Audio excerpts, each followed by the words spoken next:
मेरी इस new video में आपका स्वागत है। और आज के इस न्यू वीडियो में मैं आपको सोशल साइंस से ऑब्जेक्टिव बताने वाला हूं, जो कि एग्जाम पर्पज से बहुत ही ज्यादा बेनिफिट होगा।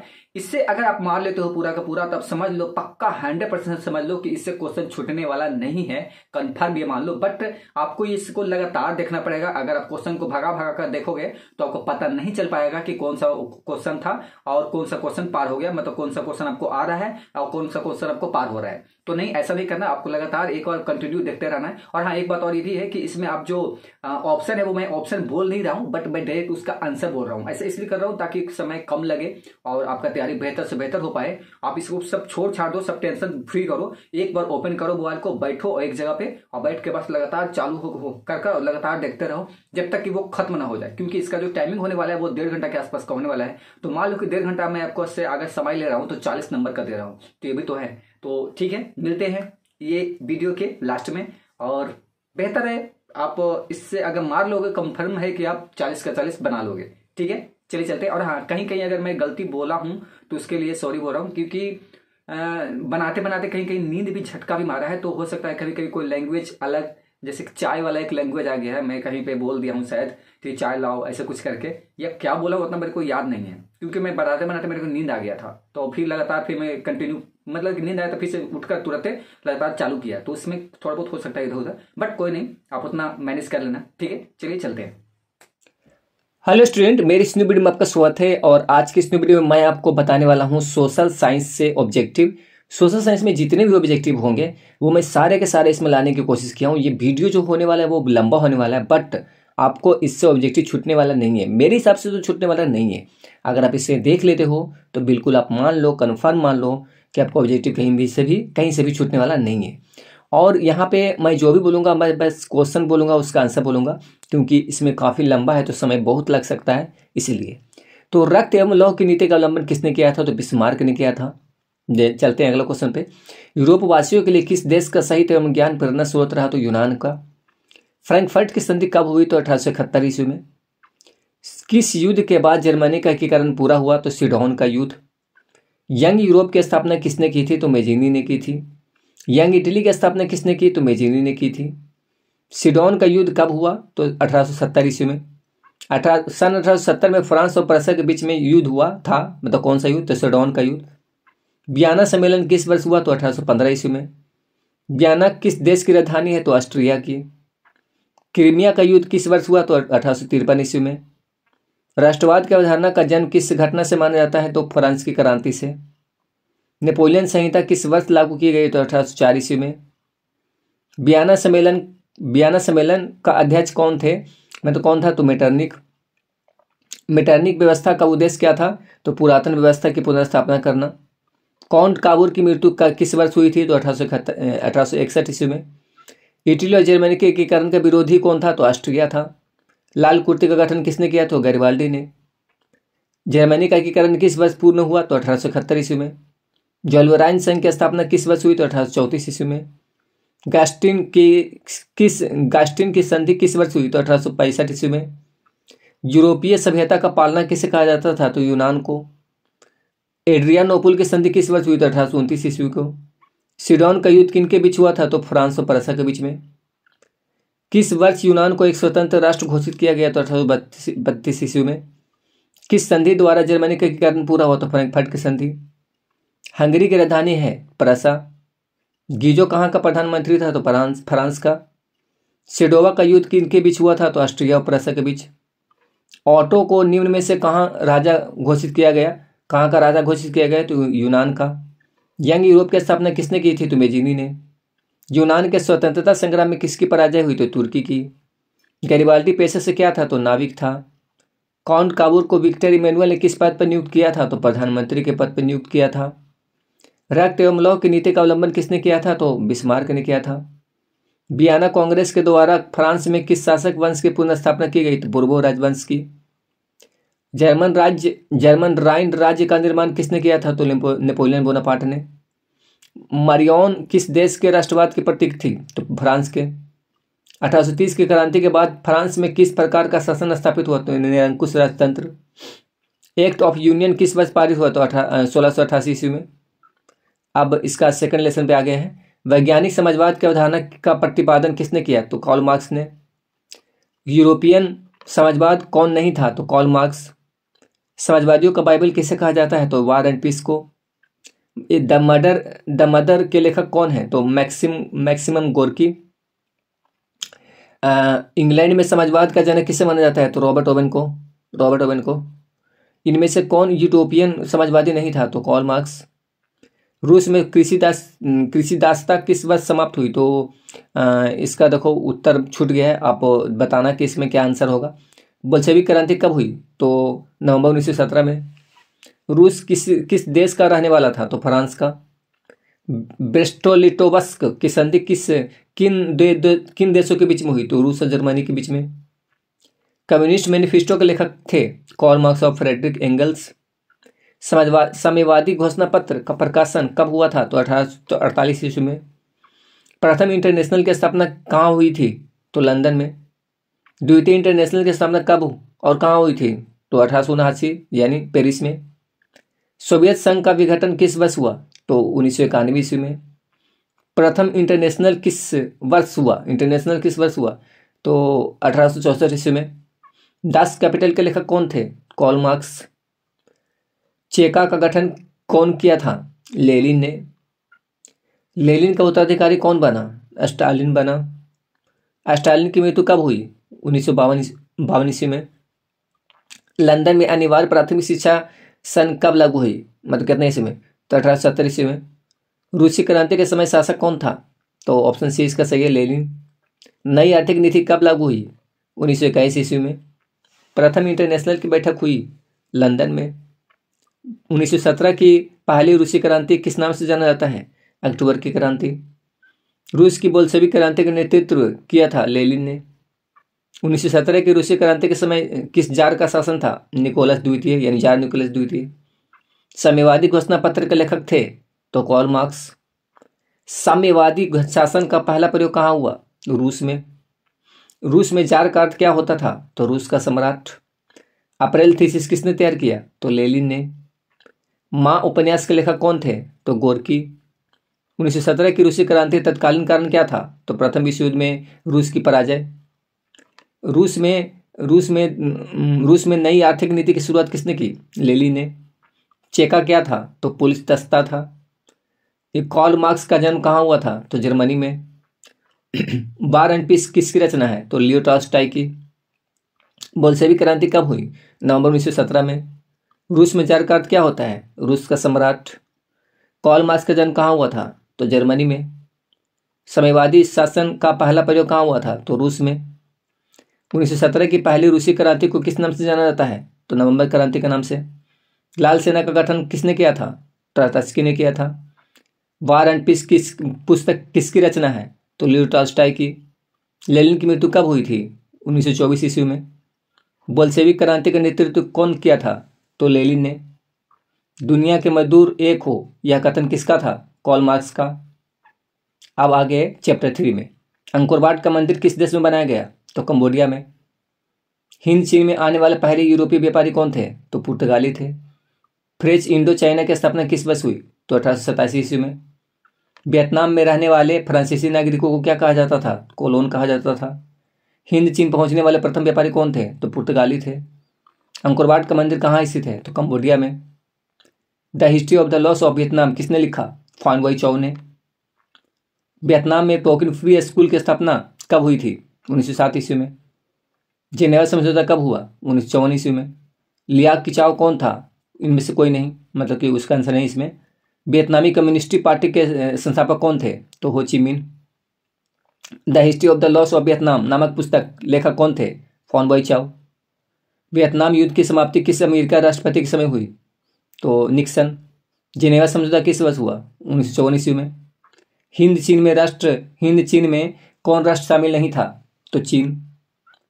हिंद चीन में कौन कौन से देश आते हैं? Cambodia, Vietnam, Laos. हिंद चीन में बसने वाले फ्रांसीसी कहे जाते थे? तो कोलोन। नरोत्तम सिंहानू कहाँ के शासक थे? तो कंबोडिया के। अंकोरवाट का मंदिर कहाँ स्थित है? तो कंबोडिया में। The history of the loss of Vietnam किसने लिखा?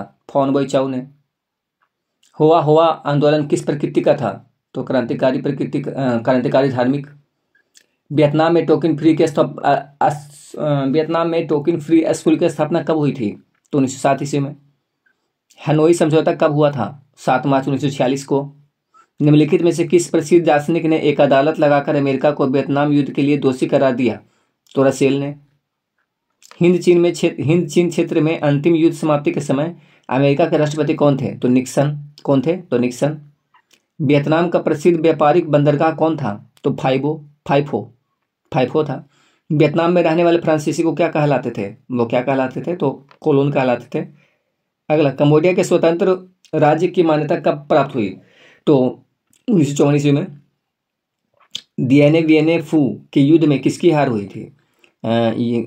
दिएने फू के युद्ध में किसकी हार हुई थी? तो फ्रांस की।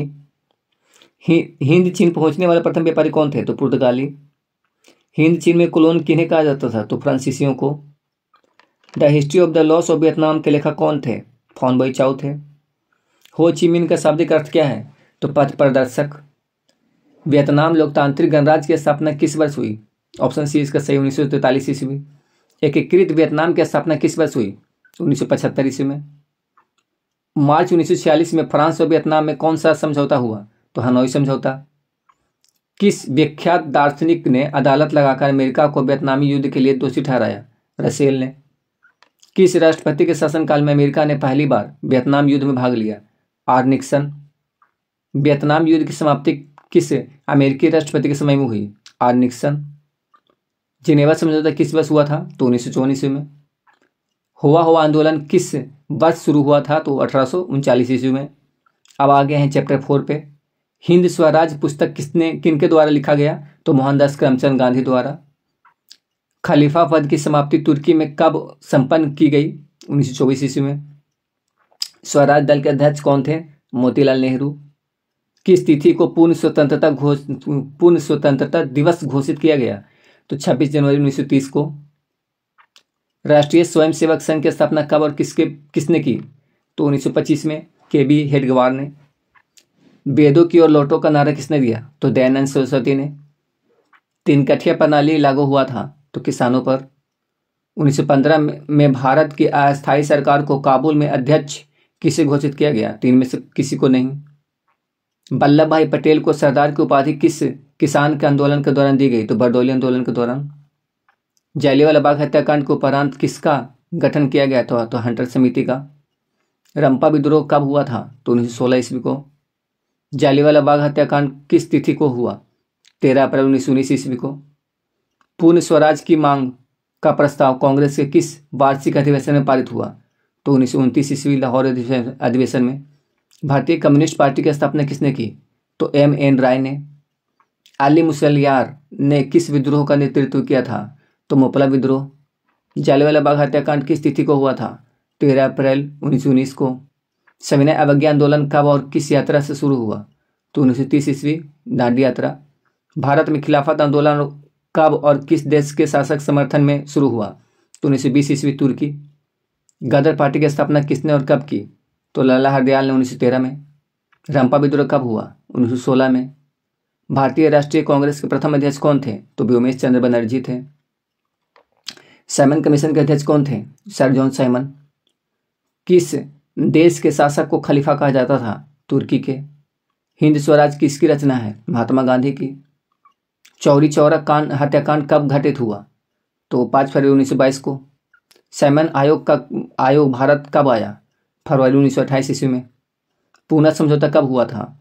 26 सितंबर 1932 को। अखिल भारतीय ट्रेड यूनियन कांग्रेस की स्थापना कब हुई थी? तो 1920 ईस्वी में। भारतीय राष्ट्रवाद के उदय का सबसे प्रमुख कारण क्या था? अंग्रेजी शासन के विरुद्ध असंतोष। 1919 से लेकर 1947 तक का भारतीय स्वतंत्रता संग्राम किस नाम से जाना जाता था, मतलब विख्यात था? तो गांधी युग से। रॉलेट कानून किस वर्ष पारित हुआ था? तो 1919 ईस्वी में। 1 मिनट, चलिए ठीक है, 1919 ईस्वी में। जालियांवाला बाग हत्याकांड के विरोध में किसने कैसरे हिंद की उपाधि त्याग दी थी? तो गांधी जी ने। लखनऊ समझौता किस वर्ष हुआ? 1916 में। खिलाफत आंदोलन कब और किस देश के समर्थन में चलाया गया? तो 1920 ईस्वी में, तुर्की के। असहयोग आंदोलन का प्रस्ताव कांग्रेस के किस अधिवेशन में पारित हुआ? तो दिसंबर 1920 नागपुर अधिवेशन में। पूर्ण स्वराज की मांग का प्रस्ताव कांग्रेस के किस अधिवेशन में और कब पारित हुआ? तो लाहौर 1929 में। सविनय अवज्ञा आंदोलन का नेतृत्व किसने किया? महात्मा गांधी ने। महात्मा गांधी ने नमक कानून किस दिन भंग किया? 6 अप्रैल 1930 को। स्वराज दल की स्थापना किस वर्ष हुई? 1923 ईस्वी में। साइमन कमीशन किस वर्ष भारत आया? 1928 ईस्वी में। नेहरू रिपोर्ट किस वर्ष प्रस्तुत किया गया? ऑप्शन बी इसका राइट आंसर 1928 ईस्वी में। भारतीय राष्ट्रीय कांग्रेस की स्थापना किस वर्ष हुई? इसके संस्थापक कौन थे? तो 1885 ईस्वी में A.O. Hume. All India Muslim league की स्थापना किस वर्ष हुई? तो 1906 में। राष्ट्रीय स्वयंसेवक संघ की स्थापना कब किसने की? 1925 इसमें KB हेडगेवार ने। हिंदू महासभा की स्थापना कब और किसके द्वारा की गई? तो 1915 मदन मोहन मालवीय द्वारा। अखिल भारतीय किसान सभा का गठन कब और कहाँ हुआ था? तो लखनऊ 1936 में। वल्लभ भाई पटेल को सरदार की उपाधि किस आंदोलन के दौरान दी गई? तो बरदौली आंदोलन के दौरान। अब है लेसन नंबर 5। बम्बई का पहला कपड़ा मिल कब खुला? तो 1854 में। 1907 में J.N. टाटा ने भारत का पहला लौह और इस्पात संयंत्र किस जगह स्थापित किया था? तो जमशेदपुर में। 1928 के ग्राइप वाटर के कैलेंडर पर किस भगवान का चित्र अंकित था? तो विद्यादेवी सरस्वती। 20वीं शताब्दी में आयातित कपड़ों के मैनचेस्टर के लेवल पर किस प्रकार के चित्र छपे होते थे? तो महाराज रंजीत सिंह के। सन 1853 में ईस्वी में सर्वप्रथम कपड़ा मिल कहाँ खोला गया? नोएडा में। औद्योगिक क्रांति सर्वप्रथम किस देश में हुई? इंग्लैंड में। इंग्लैंड में औद्योगिक क्रांति किस उद्योग से प्रारंभ हुई? तो वस्त्र उद्योग से। स्पिनिंग जेनी का आविष्कार किसने किया था? तो जेम्स हारग्रीव्स ने। निम्नलिखित में से कौन औद्योगिक क्रांति का कारण नहीं था? तो धर्म सुधार आंदोलन। भारत में पहली जूट मिल कहाँ स्थापित की गई थी? बंगाल में। जमशेदजी टाटा ने Tata iron and steel company की स्थापना कब हुई? तो 1907 ईस्वी में। 1917 ईस्वी में भारत में पहली जूट मिल किस शहर में स्थापित हुई? तो कलकत्ता में। सेफ्टी लैम्प का आविष्कार किसने किया था? तो हम्फ्री डेवी ने। औद्योगिकीकरण की प्रक्रिया सबसे पहले कहाँ शुरू हुई? तो ऑप्शन बी यानी इंग्लैंड में। बम्बई में सर्वप्रथम सूती कपड़ों के मिलों की स्थापना कब हुई थी? तो 1854 ईस्वी में ए में। भारत में कोयला उद्योग का प्रारंभ कब हुआ? 1814 ईस्वी में। भारत में Tata hydro electric power station की स्थापना कब हुई थी? तो 1910 ईस्वी में। अंतर्राष्ट्रीय श्रमिक संघ की स्थापना कब हुई? तो 1920 ईस्वी में। औद्योगिकीकरण का सबसे बुरा प्रभाव किस उद्योग पर पड़ा था? तो लौह उद्योग पर। मजदूर संघ अधिनियम कब पारित हुआ? तो 1926 ईस्वी में। जेम्स वाट ने वाष्प इंजन कब बनाया? तो 1769 ईस्वी में। जेम्स वाट ने निम्नांकित में से किसका आविष्कार किया? तो वाष्प इंजन का। फ्लाइंग शटल का आविष्कार किसने किया था? तो जॉन के ने। वाष्प चालित रेल इंजन का आविष्कार किया? तो जेम्स वाट ने। भारत में पहला फैक्ट्री कानून किस वर्ष पारित हुआ? तो 1881 ईस्वी में। भारत में न्यूनतम मजदूरी कानून किस वर्ष पारित हुआ? तो 1948 ईस्वी में। इंग्लैंड में सभी स्त्रियों एवं पुरुषों को वयस्क मताधिकार कब मिला? तो 1918 ईस्वी में। All India trade union Congress की स्थापना कब हुई थी? तो 1920 ईस्वी में। भारत में मजदूरी बोर्ड की स्थापना किस पंचवर्षीय योजना में की गई? तो तृतीय। भारत में राष्ट्रीय श्रम आयोग की स्थापना किस वर्ष हुई? तो 1962 ईस्वी में। भारत सरकार की किस नीति के द्वारा लघु एवं कुटीर उद्योग को प्रोत्साहन दिया गया? तो 1948 ईस्वी की। मजदूर संघ अधिनियम कब पारित हुआ? तो 1926 ईस्वी में। विश्व व्यापार संगठन की स्थापना कब हुई? तो 1995 ईस्वी में। अंतर्राष्ट्रीय मजदूर दिवस कब मनाया जाता है? तो 1 मई, ठीक है, 1 मई को। कब मनाया जाता है? 1 मई को। इंग्लैंड में सभी स्त्री एवं पुरुषों को वयस्क मताधिकार कब प्राप्त हुआ? तो 1918 ईस्वी में। वैज्ञानिक समाजवाद की अवधारणा का प्रतिपादन किसने किया? तो कार्ल मार्क्स ने। पावर लूम का आविष्कार निम्नलिखित में से किस देश में हुआ? तो ब्रिटेन में। ईस्ट इंडिया कंपनी ने गुमशतों की नियुक्ति क्यों की? बुनकरों पर नियंत्रण रखने के लिए। भारत सरकार ने 1921 ईस्वी में एक राजस्व आयोग नियुक्त किया और उसका प्रधान किसने बनाया? तो इब्राहिम रहीमतुल्ला को।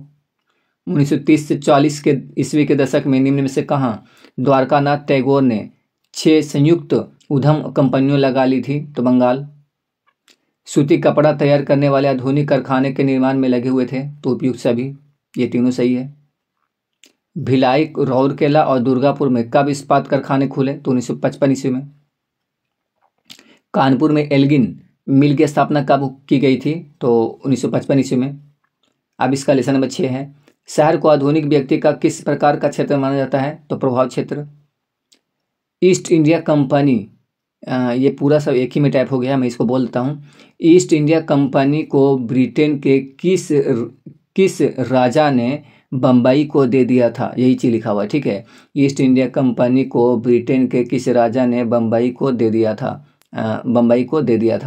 ठीक है। तो इसका राइट आंसर है चार्ल्स द्वितीय ने। बम्बई किस वर्ष प्रेसिडेंसी की राजधानी बनाई गई? तो 1819 ईस्वी में। दादा साहेब फाल्के ने निम्नलिखित में से किस फिल्म का निर्माण किया था? तो राजा हरिश्चंद्र। सन 1863 ईस्वी में सर्वप्रथम भूमिगत रेल की शुरुआत किस देश में हुई थी? तो लंदन में। The bitter cry of outcast London के लेखक थे? तो एड्रियू मियनर्स। संयमता आंदोलन किस महानगर में चलाया गया? तो लंदन में। गार्डन सिटी की अवधारणा किसने विकसित की थी? तो एबनेजर होवर्ड ने। लंदन में भूमिगत रेल किस वर्ष आरंभ हुई? तो 1863 ईस्वी में। बैरोन हॉसमान कौन था? तो सीओ का प्रीफेक्ट। आधुनिक काल में औद्योगिकीकरण ने किसके स्वरूप को गहन रूप से प्रभावित किया? तो शहरीकरण के। अस्थायी कृषि के प्रभाव से कैसा जमाव संभव हुआ? तो संपत्ति का। लंदन में अनिवार्य प्राथमिक शिक्षा कब लागू हुई? तो 1870 ईस्वी में।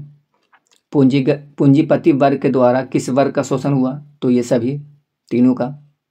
जनसंख्या का घनत्व सबसे अधिक कहाँ होता है? तो महानगर में। निम्नलिखित में संसार का सबसे बड़ा शहर कौन सा है? तो लंदन। पूंजीपति वर्ग द्वारा किस वर्ग का शोषण हुआ? तो इनमें से सभी, यानी तीनों का। जनसंख्या का घनत्व सबसे अधिक कहाँ होता है? तो महानगर में होता है। आधुनिक काल में औद्योगिकीकरण ने किसके स्वरूप को गहन रूप से प्रभावित किया है? तो शहर को प्रभावित किया है। अगला है, एक प्रतियोगी एवं उद्यमी प्रवृत्ति से प्रेरित किस प्रकार की अर्थव्यवस्था लागू की गई? तो मुद्रा प्रधान अर्थव्यवस्था। निम्नलिखित में से कौन सा पटना का प्राचीनतम नाम नहीं है? तो राजगीर।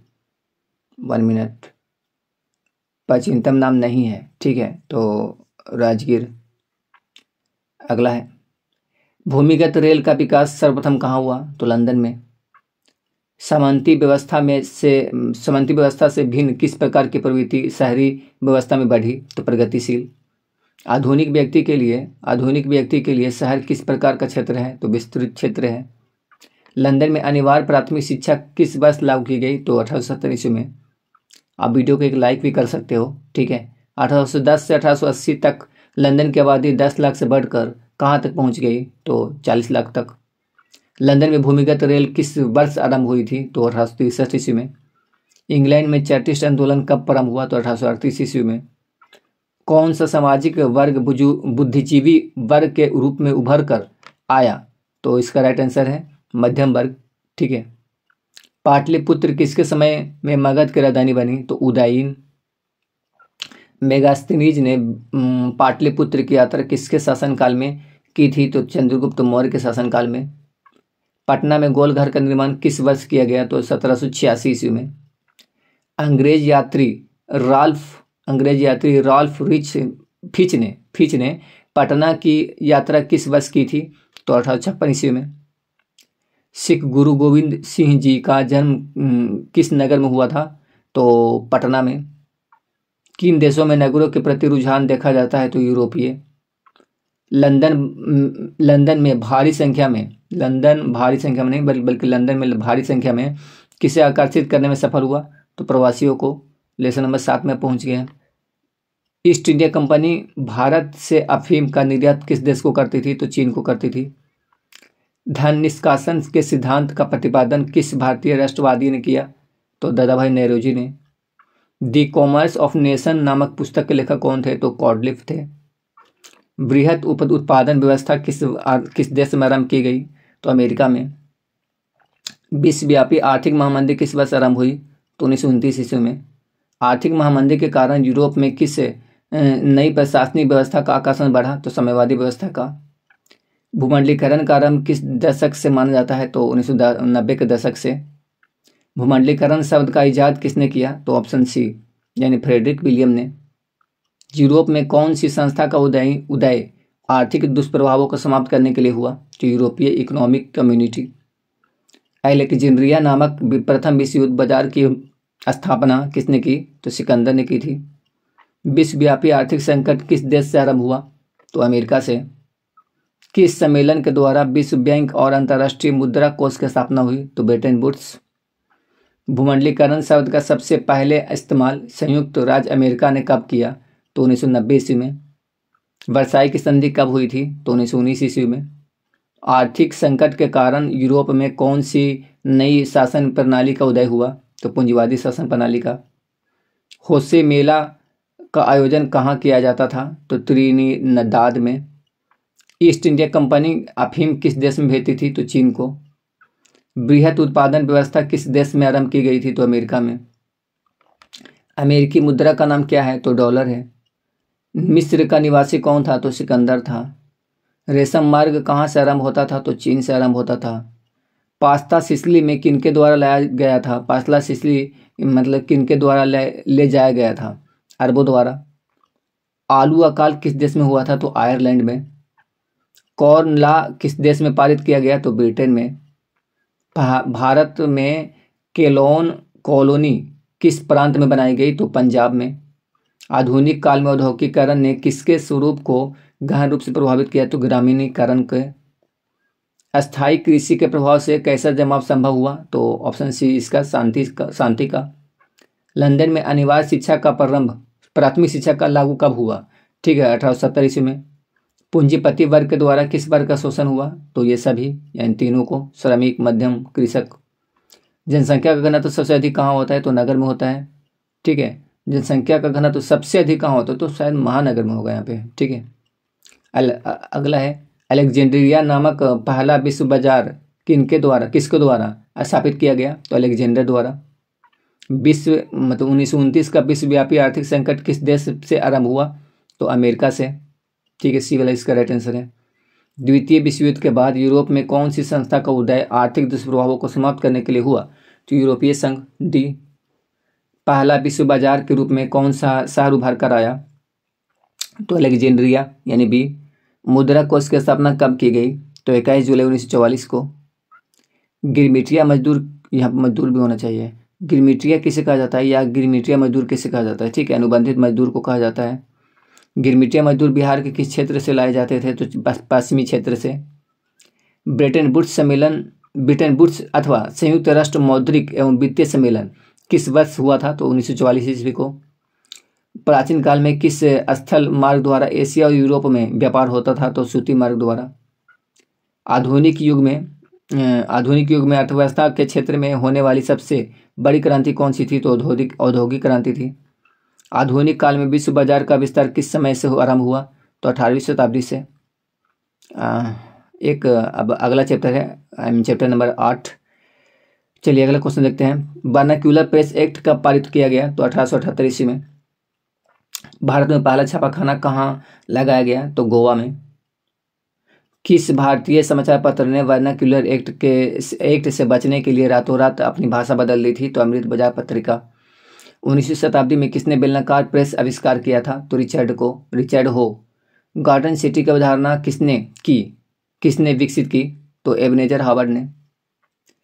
वुड ब्लॉक छपाई की तकनीक सबसे पहले कहाँ विकसित हुई? तो चीन में हुई। ठीक है, इसका राइट आंसर क्या है? तो चीन में हुई। विश्व में सर्वप्रथम मुद्रण कहाँ आरंभ हुआ? तो चीन में हुआ। 13वीं शताब्दी में यूरोप में वुड ब्लॉक छपाई की तकनीक कौन लाया? तो मार्को पोलो ने। छापाखाना का आविष्कार किसने किया? तो गुटेनबर्ग ने सर्वप्रथम किस पुस्तक की छपाई की? तो बाइबिल की। किसने कहा मुद्रण ईश्वर की दी हुई महानतम देन है, सबसे बड़ा तोहफा है? तो मार्टिन लूथर किंग ने। किस देश में सरकारी नौकरियों की प्रतियोगी परीक्षाओं ने मुद्रित सामग्रियों की मांग बढ़ा दी है? तो चीन में। रूसो किस देश का दार्शनिक था? तो फ्रांस का। देसी भाषा में भारतीयों द्वारा प्रकाशित पहला समाचार पत्र कौन था? तो Bengal gazette. Vernacular press act किस वायसराय के समय में पारित हुआ? तो लिट्टन के। तिलक ने केसरी का प्रकाशन किस भाषा में किया? तो ऑप्शन सी अंग्रेजी में। श्रीमती एनी बेसेंट ने होम रूल के पक्ष में लोकमत का गठन किस पत्रिका द्वारा किया? तो न्यू इंडिया। भारतीय समाचार पत्रों के मुक्तिदाता के रूप में कौन गवर्नर जनरल विख्यात है? तो चार्ल्स मेटकॉफ। स्वतंत्र भारत में संचार पत्र अधिनियम किस वर्ष पारित हुआ? तो ऑप्शन सी 1952 ईस्वी में।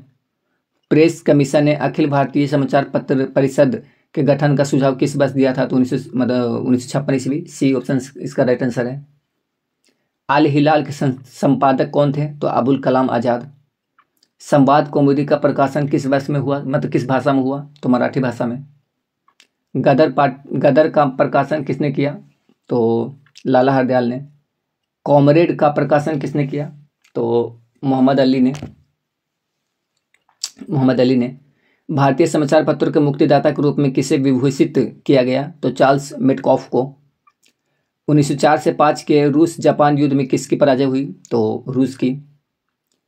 किस पत्र ने रातों रात वर्नाक्यूलर प्रेस एक्ट से बचने के लिए अपनी भाषा बदल दी? तो अमृत बाजार पत्रिका।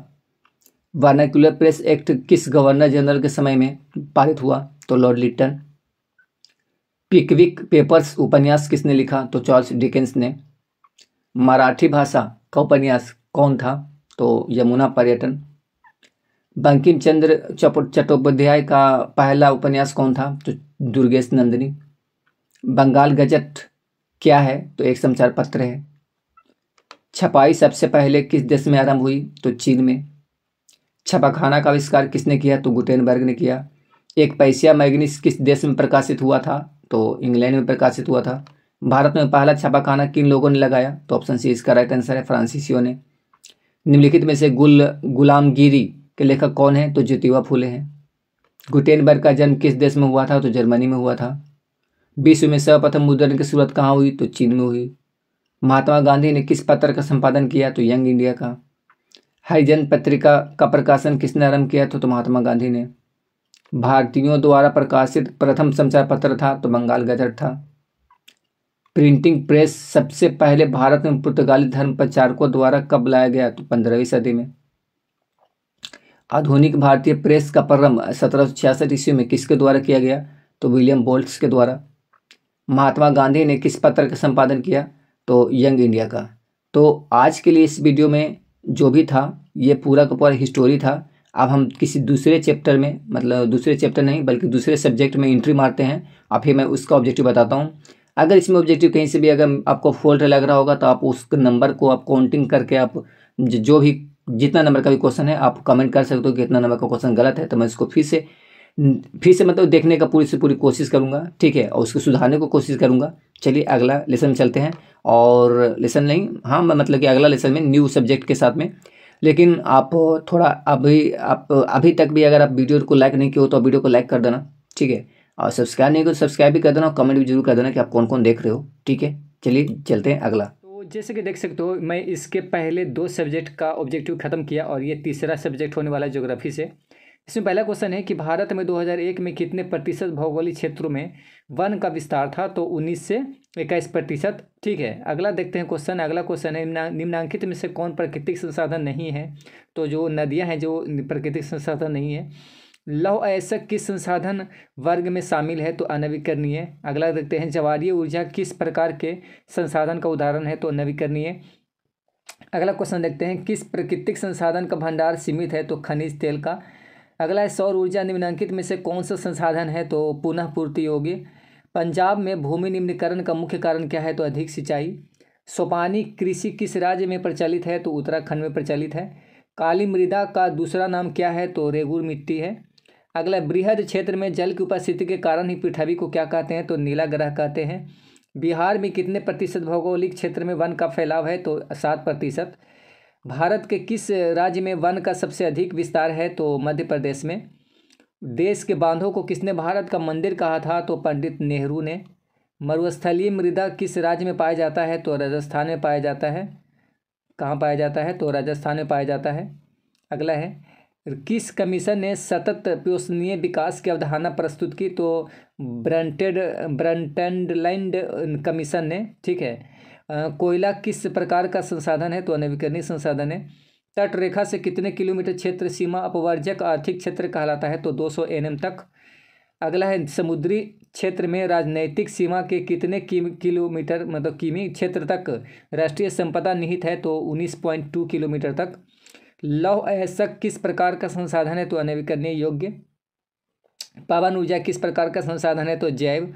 अगला है निम्नलिखित में कौन प्रवहनीय संसाधन है? तो नदी। इनमें से कौन सबसे कीमती अनवीकरणीय संसाधन है? तो खनिज। समुद्र। इनमें से किस प्राकृतिक संसाधन का भंडार सीमित है? तो कोयला। संसाधन के रूप में किस पदार्थ का अस्तित्व किस पर निर्भर करता है? अस्तित्व किस पर निर्भर करता है? तो उपयोगिता पर। संसाधनों के विवेकपूर्ण उपयोग का प्रस्ताव किस वर्ष आया? तो 1968 ईस्वी में। सार्वजनिक स्थान पर बना मंदिर किस प्रकार का संसाधन होता है? तो सामुदायिक संसाधन होता है। लिमिटस टू ग्रोथ नामक पुस्तक किस वर्ष प्रकाशित हुई? तो 1972 ईस्वी में प्रकाशित हुई। तो किस वर्ष प्रकाशित हुई? तो 1972 ईस्वी में प्रकाशित हुई। अगला देखते हैं 1922 में 1 मिनट 1922 नहीं है 1992 है, सॉरी थोड़ा वेट करो। हाँ देखते हैं अगला क्वेश्चन क्या है। 1992 में रियो डी जेनेरो में कौन सा सम्मेलन हुआ था? तो पृथ्वी सम्मेलन हुआ था। राजस्थान में किस संसाधन की कमी है? तो जल ऊर्जा की। संसाधन होते नहीं बनते हैं किसका कथन है? तो जिम्मरमैन का। IPCC का मुख्यालय निम्नलिखित में से किस नगर में अवस्थित है? तो जेनेवा में। स्मॉल इज ब्यूटीफुल किनकी रचना है? तो सुमशेर की।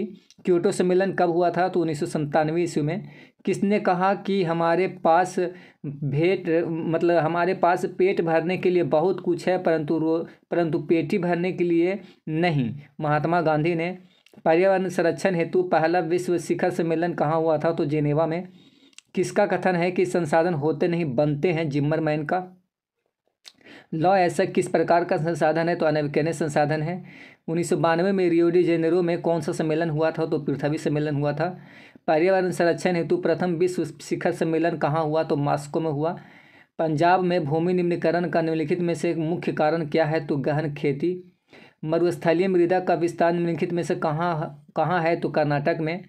भारतीय कृषि का राष्ट्रीय उत्पाद में योगदान कितना है? तो 22%। निम्नलिखित में खरीफ फसल कौन है? तो चावल है जो खरीफ फसल है। निम्नलिखित में से कौन रबी फसल है? तो गेहूं है जो रबी फसल है। निम्नलिखित में किस राज्य में वन का सबसे अधिक विस्तार है? तो मध्य प्रदेश में। जूट का उत्पादन कौन राज्य आगे है? जूट के उत्पादन में कौन राज्य आगे है? तो पश्चिम बंगाल। गेहूं के उत्पादन में कौन राज्य आगे है? तो उत्तर प्रदेश। किस राज्य में सीढ़ीनुमा खेती प्रचलित है? तो उत्तराखंड। भारत में पहाड़ों से भरी भूमि का प्रतिशत क्या है? तो 30%। राजस्थान में कृषि भूमि के विस्तार होने का क्या कारण है? तो सिंचाई की सुविधा में वृद्धि। भूमि का मूल्यांकन उसके किस गुण से निर्धारित होता है? तो उत्पादकता। भारत के कुल क्षेत्रफल के कितने प्रतिशत भूमि पर कृषि की जाती है? तो 47%। इनमें से काली मिट्टी का क्षेत्र कौन है? तो महाराष्ट्र। प्रायद्वीपीय भारत की नदी घाटियों में कौन सी मिट्टी मिलती है? तो जलोढ़ मिट्टी मिलती है। भारत में चारागाह के अंतर्गत कितनी भूमि आती है? तो 4.71%। इनमें से कौन उपाय भूमि ह्रास के संरक्षण में उपयुक्त हो सकता है? तो बाढ़ नियंत्रण। मरुस्थलीय मृदा किस राज्य में पाई जाती है? तो राजस्थान में। मैंग्रोव्स वन का सबसे अधिक विस्तार है? तो सुंदरवन में।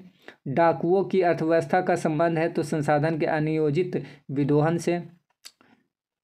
निम्नलिखित में से किस राज्य में काली मिट्टी पाई जाती है? तो गुजरात में। भूमि उपयोग आंकड़ों के अनुसार 2002 से 3 में भारत में कितने प्रतिशत भूभाग पर वन के क्षेत्र थे? तो 22.57%। भारत में कितने प्रतिशत भाग मैदानी है? तो 43% भाग। निम्नलिखित में से कौन सा कारक मृदा निर्माण में महत्वपूर्ण है? तो इनमें से सभी। काली मिट्टी किसकी खेती के लिए उपयुक्त है? तो कपास के लिए उपयुक्त है। ये वाला इसका राइट आंसर है। भारत में सबसे अधिक विस्तार किस मिट्टी का है? तो जलोढ़ मिट्टी का है। सी वाला राइट आंसर है। इनमें से कौन स्थानबद्ध मिट्टी का उदाहरण है? तो काली मिट्टी है जो स्थानबद्ध का मिट्टी का उदाहरण है। अगला देते हैं पुरानी जलोढ़ मिट्टी को क्या कहते हैं? तो बांगर कहते हैं। मिट्टी का pH मान कितना होता है? तो 7 होना चाहिए जो भी है। मृदा संरचना में मूल चट्टान के ऊपर कितनी परतें होती है? 1 मिनट। मूल चट्टान के मतलब ऊपर कितनी परतें होती है? तो 3 परतें होती है। देखते हैं अगला क्वेश्चन। इनमें से कहाँ जैविक मिट्टी नहीं पाई जाती है? तो झारखंड में। World life fund for nature के अनुसार भारत में लगभग कितनी भूमि निम्नलिखित हो चुकी है? तो 13 करोड़ हेक्टेयर। प्रति व्यक्ति प्रति वर्ष जल उपलब्धता की दृष्टि से भारत का विश्व में कौन सा स्थान है? तो 133वां स्थान है। अगला है वर्षा जल संग्रहण ढांचा घर घर में बनाना किस राज्य में कानूनन अनिवार्य है? तो तमिलनाडु में।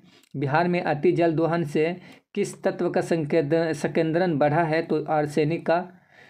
कुल जल का कितना प्रतिशत भाग महासागरों में निहित है? तो 96.5%। प्राणियों के शरीर में कितना प्रतिशत जल की मात्रा होती है? तो 60%। देश के बांधों को किसने भारत का मंदिर कहा था? तो पंडित नेहरू ने। वृहद क्षेत्र में जल की उपस्थिति के कारण पृथ्वी को क्या कहते हैं? तो नीला ग्रह कहते हैं। फिर विश्व के कुल जल का कितना प्रतिशत महासागरों में पाया जाता है? तो 96.5%। खारे जल की सबसे बड़ी झील कौन सी है? तो कैस्पियन। मीठे जल की सबसे बड़ी झील कौन सी है? तो सुपीरियर। सबसे गहरी खारे जल की भूमि कौन है? मतलब खारे जल की झील कौन है? तो मृत सागर। कुल उपलब्ध जल में पीने लायक जल कितना है? तो 2.5%। मीठे जल की सबसे ऊंची झील का नाम क्या है? तो टिटिकाका। अगला है इनमें से राजस्थान की सबसे महत्वपूर्ण परियोजना कौन सी है? तो इंदिरा गांधी नगर। अगला है इनमें से किस परियोजना का मुख्य उद्देश्य बाढ़ नियंत्रण रहा है? तो इसका राइट आंसर है कोसी। वृहद क्षेत्र में जल की उपस्थिति के कारण पृथ्वी को क्या कहते हैं? तो नीला ग्रह कहते हैं। कुल जल का कितना प्रतिशत भाग महासागरों में निहित है? तो 96%। ठीक है। देश के बांधों को किसने भारत का मंदिर कहा था? तो पंडित नेहरू ने। बिहार में अति जल दोहन से किस तत्व का संकेंद्रण बढ़ा है? तो आर्सेनिक का। जल किस प्रकार का संसाधन है? तो चक्रीय संसाधन है। भारत में प्रयुक्त जल का सबसे अधिक समानुपात किस क्षेत्र में है? तो सिंचाई में। पृथ्वी का कितना प्रतिशत भाग धरातल जल से आच्छादित है? तो 71%। निम्नलिखित दक्षिण भारतीय राज्यों में से किस राज्य में भूमिगत जल उपयोग इसके कुल भूमिगत जल के संभाव्य से अधिक है? तो तमिलनाडु। सी राइट आंसर है। घन किलोमीटर में दी गई निम्नलिखित संख्याओं में से कौन सी संख्या भारत में कुल वार्षिक वर्षा दर्शाती है? तो इसका राइट आंसर है 4। मतलब राइट आंसर इसका डी वाला है। निम्नलिखित में नदियों में से किस नदी में सबसे ज़्यादा पुनः प्रतियोग्य भूमिगत जल का संसाधन है? तो ब्रह्मपुत्र। सी वाला राइट आंसर है। इनमें से किस परियोजना का प्रमुख उद्देश्य बाढ़ नियंत्रण रहा है? तो कोसी। ये वाला इसका राइट आंसर है। राष्ट्रीय जल नीति किस वर्ष घोषित की गई थी? तो 1987 ईस्वी में। महासागरों में कुल जल का कितना प्रतिशत मात्रा है? कुल जल की मात्रा कितनी मात्रा है? तो 96.5% महासागरों में। इंद्रपुरी जलाशय परियोजना किस राज्य में है? तो ऑप्शन सी इसका राइट आंसर है, यानी केरल में। प्राणियों के शरीर में कितना प्रतिशत जल की मात्रा निहित होती है? तो 65% जल की मात्रा निहित होती है। अगला है प्रति व्यक्ति प्रति वर्ष जल की उपलब्धता की दृष्टि से विश्व में भारत का कौन सा स्थान है? तो 133वां स्थान है। अगला देखते हैं देश में सर्वाधिक वर्षा कहाँ होती है? तो मासिन राम में होती है। देश की कुल विद्युत का कितना हिस्सा जल विद्युत से प्राप्त होता है? तो 17.39%। भारत में जल का सबसे अधिक उपयोग किया जाता है कहाँ पर किया जाता है? तो सिंचाई में किया जाता है। विश्व के कुल जल संसाधन का कितना प्रतिशत भारत में उपलब्ध है? तो 4% है। अगला है गंडक परियोजना कहाँ विकसित है? तो बिहार में। चंबल परियोजना के अंतर्गत 3 बांध गांधी सागर, राणा प्रताप सागर कहाँ बनाए गए हैं? तो कोटा में बनाए गए हैं। ठीक है, इसका राइट आंसर बी वाला होगा। अगला देखते हैं, अगला क्वेश्चन कुनैन किस रोग की दवा है? तो मलेरिया की। फ्लाईवुड का निर्माण सर्वप्रथम किस देश ने शुरू किया? तो जर्मनी ने किया। वन संरक्षण और प्रबंधन की दृष्टि से वनों के कितने भागों में बांटा गया है? तो 3 भागों में बांटा गया है। ये वाला इसका राइट आंसर था। अगला है इनमें से कहाँ मैंग्रोव वन का विस्तार सबसे अधिक है? तो सुंदरबन में। अगला है वन्य जीव एवं प्राकृतिक संसाधनों के संरक्षण का संबंध भारतीय संविधान की किस धारा से है? तो 21 से। अगला है हॉट स्पॉट्स की पहचान पर किसने जोर दिया था? तो नॉर्मन मेयर्स ने।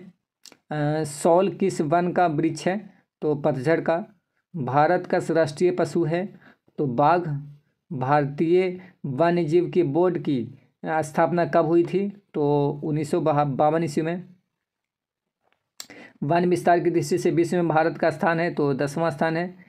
एक NGO की वानिकी रिपोर्ट के अनुसार 1948 में विश्व में कितने हेक्टेयर भूमि पर वन का विस्तार था? ठीक है, तो इसका राइट आंसर है क्या? तो 400 करोड़ हेक्टेयर में। ठीक है, सिर्फ 400 हेक्टेयर में। ठीक है, देखते हैं अगला क्वेश्चन। अगला क्वेश्चन है बांध बगड़ राष्ट्रीय उद्यान किस राज्य में है? तो मध्य प्रदेश में है। अगला संकटग्रस्त प्रजातियों के अंतर्गत अंतर्राष्ट्रीय व्यापार की बैठक को हेन नगर में किस वर्ष आयोजित की गई थी? तो इसका राइट आंसर क्या है? तो बी वाला इसका राइट आंसर है 2007 ईस्वी में। अगला है वन किस प्रकार की संपत्ति है? तो वन है जो किस प्रकार की संपत्ति है? तो वन किस प्रकार की संपत्ति है? तो नवीकरणीय, राष्ट्रीय और ए और बी दोनों सही है। ठीक है, ऐसा कुछ है इसका राइट आंसर। अगला है फर्नीचर बनाने में किसकी लकड़ी प्रयोग में लाई जाती है? तो चीड़ के। ठीक है, ज़्यादातर के चीड़ के लाई जाती है। अगला है फ्लाईवुड का निर्माण किस देश से शुरू हुआ था? तो जर्मनी से हुआ था। अगला निम्नलिखित में से कौन भारत छोड़कर अन्य देश में दुर्लभ है? तो बाघ और सिंह। अगला है इनमें से कौन हमारे देश से लुप्त हो चुका है? तो चीता है। इनमें से कौन शाकाहारी नहीं है? तो हिरन है। अगला किस पेड़ की लकड़ी बहुत कड़ी होती है? तो ऑप्शन ए इसका राइट आंसर है देवदार। अगला इनमें से कौन वन और इनमें से कौन वन और अन्य प्राणियों के विनाश का कारण नहीं बनता है? तो व्यापार की वृद्धि। देखते हैं अगला क्वेश्चन। इनमें से कौन सा जीव केवल भारत में पाया जाता है? तो घड़ियाल। भारत का राष्ट्रीय पक्षी है तो मयूर है। टेक्सोल का उपयोग होता है तो कैंसर में होता है। वन्य जीव बोर्ड की स्थापना किस वर्ष हुई थी? तो 1952 ईस्वी में हुई थी। वन संरक्षण एवं प्रबंधन की दृष्टि से वनों को वर्गीकृत किया गया है तो 3 वर्गों में वर्गीकृत किया गया है। भारत में 2001 में कितने प्रतिशत भौगोलिक क्षेत्र में वन का विस्तार था? तो 19.27% भाग में। वन स्थित रिपोर्ट के अनुसार भारत में वन का विस्तार है तो 20.55% भौगोलिक क्षेत्र में। अगला बिहार में कितने प्रतिशत भौगोलिक क्षेत्र में वन का फैलाव है? तो 7%। पूर्वोत्तर राज्यों के 188 आदिवासी जिलों में देश के कुल क्षेत्र का कितना प्रतिशत वन है? तो 60.11%। अगला भारत के किस राज्य में वन का सबसे अधिक विस्तार पाया जाता है? तो मध्य प्रदेश में। देखते हैं अगला क्वेश्चन। प्राकृतिक संसाधनों के संरक्षण पर 1968 में कौन सा कन्वेंशन शुरू हुआ था? तो अफ्रीकी कन्वेंशन। अगला इनमें से कौन सा जीव जो केवल भारत में पाया जाता है वो है कौन है? तो वो घड़ियाल है। अगला भारत का राष्ट्रीय पक्षी कौन है? तो भारत का राष्ट्रीय पक्षी कौन है? तो आपको सबको पता होगा कि मयूर है यानी मोर है। देखते हैं अगला क्वेश्चन। टेक्सोल का उपयोग होता है तो कैंसर में होता है। चरक का संबंध किस देश से है? तो भारत से है। किससे है? तो भारत से है। देखते हैं अगला क्वेश्चन। रणथंभौर टाइगर रिजर्व किस प्रदेश में है? तो ऑप्शन ए इसका राइट आंसर है क्या बोले कि राजस्थान। देखते हैं अगला क्वेश्चन।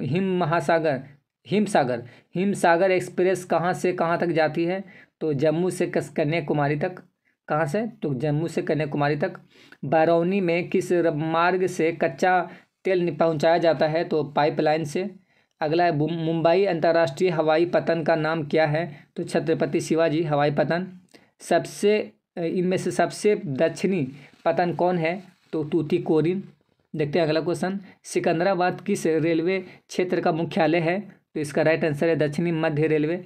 भारत में सबसे ऊंची सड़क है तो कौन है? तो लेह है। अगला है ग्रैंड ट्रंक रोड किस नाम से जाना जाता है? तो NH1 और NH2। पर्वतीय भाग में किस प्रकार के रेल मार्ग बनाए गए हैं? तो संकरी लाइन। कैसी लाइन? तो संकरी लाइन। देखते हैं अगला क्वेश्चन। आज भारत में रेल मार्गों की कुल लंबाई कितनी है? तो लगभग में 63,000 किलोमीटर। देखते हैं अगला क्वेश्चन। पूर्वोत्तर रेलवे का मुख्यालय कहाँ है? तो गोरखपुर में है। अगला पक्की सड़कों की लंबाई की दृष्टि से प्रथम स्थान पर कौन राज्य है? तो राइट आंसर है महाराष्ट्र। अगला देखते हैं। अगला क्वेश्चन है नागपुर सड़क योजना के अंतर्गत नागपुर सड़क योजना के अंतर्गत को यहाँ पे लिखा गया, पता नहीं कैसे गया है। अंतर्गत कितने भागों में बांटा गया है, तो इसका राइट आंसर क्या है? तो 3 है, 3 भागों में बांटा गया है। अगला है स्वतंत्रता प्राप्ति के समय देश में सड़कों की कुल लंबाई कितनी थी? तो इसका राइट आंसर है कितना? राइट आंसर है 1.46 लाख किलोमीटर। अगला, निम्नलिखित में से कौन सड़कों का एक वर्ग नहीं है? तो सीमांत सड़कें। भारत के किन शहरों में मेट्रो रेल सेवा उपलब्ध है? तो कोलकाता एवं दिल्ली। देखते हैं अगला क्वेश्चन। स्वतंत्रता प्राप्ति के समय में देश में सड़कों की कुल लंबाई तो 3.88 लाख किलोमीटर थी। पक्की सड़कों की लंबाई की दृष्टि से प्रथम स्थान पर कौन राज्य है? तो महाराष्ट्र है। अगला है नागपुर सड़क योजना के अंतर्गत सड़कों को कितने भागों में बांटा गया है? तो 4 भागों में बांटा गया है। निम्नलिखित में से कौन सा सड़कों का एक वर्ग नहीं है? तो इसका राइट आंसर क्या है? तो मैं बोले तो पूर्व पश्चिम गलियारा। देखते हैं अगला क्वेश्चन। अगला क्वेश्चन है, किस वर्ष इंडियन एयरलाइंस को इंडियन नाम दिया गया? तो 2005 ईस्वी में। कितने ईस्वी में? तो 2005 ईस्वी में। ठीक है, देखते हैं अगला क्वेश्चन। भारतीय अंतर्देशीय जलमार्ग प्राधिकरण का गठन किस वर्ष किया गया था? तो इसका राइट आंसर क्या है? तो इसका राइट आंसर 1986 ईस्वी। तो 1986 ईस्वी इसका राइट आंसर है। देखते हैं अगला क्वेश्चन। अगला क्वेश्चन है, इंदौर पत्तन किस राज्य में स्थित है? तो इंदौर पत्तन तमिलनाडु में स्थित है। अगला है कि इस भारत का डाक विभाग कितने जोनों में बटा हुआ है, कितने भागों में बटा हुआ है? तो इसका राइट आंसर क्या है? क्या बोले? भारत का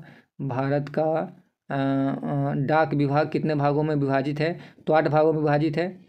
अगला है, देश में कितने प्रतिशत आर्थिक क्षेत्र विकसित है? तो इसका राइट आंसर क्या है? तो 7 है। देखते हैं अगला क्वेश्चन। फाल्टा विशेष आर्थिक क्षेत्र कहाँ स्थित है? तो राइट आंसर क्या है? तो पश्चिम बंगाल में। अगला देखते हैं क्वेश्चन। अगला क्वेश्चन क्या है? तो अगला क्वेश्चन है, दो देशों के बीच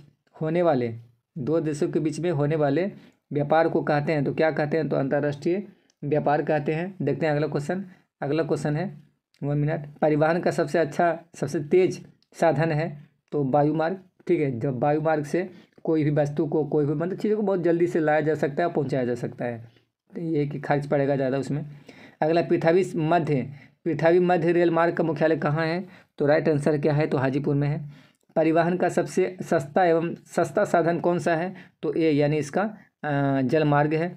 अगला है, 2011 की जनगणना के अनुसार कैमूर जिला का जनसंख्या का घनत्व बढ़कर कितना प्रतिशत हो गया है? तो 488%। अगला, 2001 की जनगणना के अनुसार बिहार की जनसंख्या है तो कितना है? तो इतना है, आप देख लेना, पढ़ लेना यहाँ पे इस तरीके से। अगला देखते हैं, निम्नलिखित में से किस जिला का घनत्व 2011 की जनगणना के अनुसार बढ़ गया? तो राइट आंसर इसका डी है। ठीक है, यानी इनमें से सभी उत्तर सही है। देखते हैं अगला क्वेश्चन। अगला क्वेश्चन है, 2001 की जनगणना के अनुसार बिहार की नगरीय आबादी है तो 10.5%। अगला, बिहार में नहरों द्वारा सर्वाधिक सिंचाई किस जिले में की जाती है? ठीक है, किस जिले में की जाती है, मतलब किस जिले में होती है, जो भी है। तो राइट आंसर क्या है? तो रोहतास में। शिवला इसका राइट आंसर है। अगला देखते हैं क्वेश्चन। अगला क्वेश्चन है, बिहार में झीलों की संख्या कितनी है? तो 38। कितनी है? तो 38। देखते हैं अगला क्वेश्चन। अगला है कि बिहार में खरीफ फसल को क्या कहा जाता है? तो बिहार में खरीफ फसल को कहा जाता है, ठीक है, अगहनी फसल। क्या कहा जाता है? तो अगहनी फसल। इनमें से किस स्थान पर सीमेंट का कारखाना नहीं है? तो छपरा में। देखते हैं अगला क्वेश्चन। तंबाकू उत्पादन के लिए बिहार का कौन सा क्षेत्र प्रसिद्ध है? तो उत्तरी मैदान। ठीक है, देखते हैं अगला क्वेश्चन। कहलगांव तापीय विद्युत परियोजना किस जिला में है अवस्थित है? तो इसका राइट आंसर क्या होगा? तो इसका राइट आंसर मतलब कहलगांव तापीय विद्युत, मतलब ऐसे करके लगातार में। ठीक है, तो इसका राइट आंसर क्या है? तो भागलपुर है। पता नहीं, ये वाला मैं पढ़ा, पता नहीं कौन वाला पढ़ा था। देखते हैं अगला क्वेश्चन। 2011 की जनगणना के अनुसार जनगणना के आधार पर बिहार की कुल आबादी कितनी है? तो 10 करोड़। ठीक है, कितना है? 10 करोड़ से अधिक। कितना? 10 करोड़ से अधिक। अगला है, लहेरिया सराय का नामकरण किस उद्योग के आधार पर ठीक है रखा गया जो ही है? तो किस आधार पर रखा गया है? तो लौह उद्योग के आधार पर। कितना? तो लौह उद्योग के आधार पर। देखते हैं अगला क्वेश्चन है, बिहार की 1 मिनट, बिहार की सीमा में रेल मार्ग की कुल लंबाई कितनी है? तो 1600, मतलब 1600 नहीं, आई मीन क्या बोले कि 6238 किलोमीटर। अगला, बिहार में कितने प्रतिशत क्षेत्र में खेती की जाती है? ठीक है, कितने प्रतिशत क्षेत्र में खेती की जाती है? तो इसका राइट आंसर क्या होगा? तो 60%। बिहार राज्य की कितने प्रतिशत जनसंख्या कृषि कार्य में लगी हुई है? तो 80%। इनमें से कौन बिहार राज्य के गन्ना उत्पादक जिला नहीं है? तो इसका राइट आंसर क्या है? तो रोहतास। अगला देखते हैं, बिहार के जूट उत्पादन में क्या गिरावट हो रहा है? अगला है, बिहार में तंबाकू उत्पादकता क्षेत्र है तो गंगा, जो कि चाय बना वाला तो, ठीक है। सॉरी, मैं नींद में हूँ थोड़ा। सॉरी। बिहार में तंबाकू उत्पादक क्षेत्र है गंगा का उत्तरी मैदान, पता नहीं क्या बोला। अगला है, बिहार में कुल कितने अधिसूचित भगवान, बिहार में कुल कितने अधिसूचित क्षेत्र में वन का विस्तार है? तो 63-74 किलोमीटर। कुशेश्वर स्थान बिहार राज्य के किस जिला में स्थित है? तो दरभंगा में। अगला है कांवर झील बिहार राज्य के किस जिला में स्थित है? तो बेगूसराय जिला में। संजय गांधी जैविक उद्यान बिहार के किस राज्य में, किस मतलब राज्य के नगर में है? तो पटना में। बिहार में खनिज तेल मिलने की संभावनाएं हैं? तो गंगा के द्रोणी में। चूना पत्थर का उपयोग मुख्य रूप से किस उद्योग में होता है? तो सीमेंट उद्योग में। बिहार के सोना अयस्क से प्रति टन शुद्ध सोना प्राप्त होता है? तो 5 से 10 मतलब 5 से 6 ग्राम। अगला है, कहलगांव तापीय विद्युत परियोजना बिहार के किस जिला में अवस्थित है? तो भागलपुर। अगला है, काटी तापीय विद्युत परियोजना बिहार के किस जिला में स्थापित है? तो मुजफ्फरपुर में। अगला देखते हैं, बिहार में BHPC द्वारा वृहद परियोजना की संख्या कितनी है? तो 10। ठीक है, अगला देखते हैं क्वेश्चन, बिहार में कार्यरत जल विद्युत परियोजना की कुल विद्युत उत्पादन क्षमता कितनी है? तो 44.20 मेगावाट। देखते हैं अगला क्वेश्चन, बिहार के किस शहर में कांच उद्योग स्थापित है? तो हाजीपुर में। सिगरेट कारखाना कहाँ स्थित है? तो मुंगेर में। बिहार में रेल वर्कशॉप कहाँ स्थित है? तो जमालपुर में। बिहार में खाद कारखाना कहाँ स्थित है? तो बरौनी में। बिहार के किस नगर में कालीन तैयार होता है? तो ओबरा में। अशोक पेपर मिल बिहार के किस जिला में स्थित है? तो समस्तीपुर में। बिहार की पहली रेल लाइन थी? तो ईस्ट इंडिया रेल मार्ग। पटना के हवाई अड्डा का नाम क्या है? तो ऑप्शन इसका सी राइट आंसर है, यानी राजेंद्र प्रसाद अंतर्राष्ट्रीय हवाई अड्डा। ग्रैंड ट्रंक रोड का राष्ट्रीय राजमार्ग संख्या क्या है? तो 2 है। बिहार में एक रेल परिवहन का शुभारंभ कब से माना जाता है? तो 1860 ईस्वी से माना जाता है। अगला, मध्य पूर्व रेलवे का मुख्यालय बिहार में कहाँ स्थित है? तो इसका राइट आंसर है हाजीपुर में। बिहार में रज्जू मार्ग कहाँ है? तो राजगीर है जो रज्जू मार्ग है। मंदार हिल बिहार के किस जिला में स्थित है? तो मुंगेर में या बांका में या भागलपुर में, राजगीर में, बक्सर में, कहाँ पे? तो इसका राइट आंसर क्या है? तो इसका राइट आंसर बांका है, इसका बी वाला राइट आंसर होगा। राष्ट्रीय पोत संस्थान पटना के किस घाट पर स्थित है? तो महेंद्र घाट पर स्थित है। अगला है, 2001 में 1 मिनट, चलिए ठीक है। 2001 में बिहार की कुल जनसंख्या कितनी थी? तो 8 करोड़ से अधिक थी। अगला है 2001 नहीं, मतलब 1991 से 2001 के दौरान बिहार की जनसंख्या वृद्धि दर कितनी बढ़ी है? तो 28.63%। 2001 की जनगणना के अनुसार बिहार में प्रति वर्ग किलोमीटर कितने व्यक्ति रहते थे? तो 881 व्यक्ति। 2001 की जनगणना के अनुसार बिहार में ग्रामीण आबादी है तो 89.5%। देखते हैं अगला क्वेश्चन, सबसे अधिक आबादी वाला कौन जिला है? तो राइट आंसर क्या है? तो पटना है। निम्न में से कौन सा उपभोक्ता उद्योग है? तो चीनी उद्योग है। अगला है, पाइराइट किस प्रकार का खनिज है? तो धात्विक खनिज है। बिहार का सबसे बड़ा नगर कौन है? तो पटना है। अगला है, 2011 की जनगणना के अनुसार बिहार का सबसे कम जनसंख्या वाला जिला कौन है? तो शेखपुरा है। देखते हैं अगला, 2011 की जनगणना के अनुसार बिहार की औसत जनसंख्या का घनत्व कितना व्यक्ति प्रति वर्ग किलोमीटर है? तो 1102।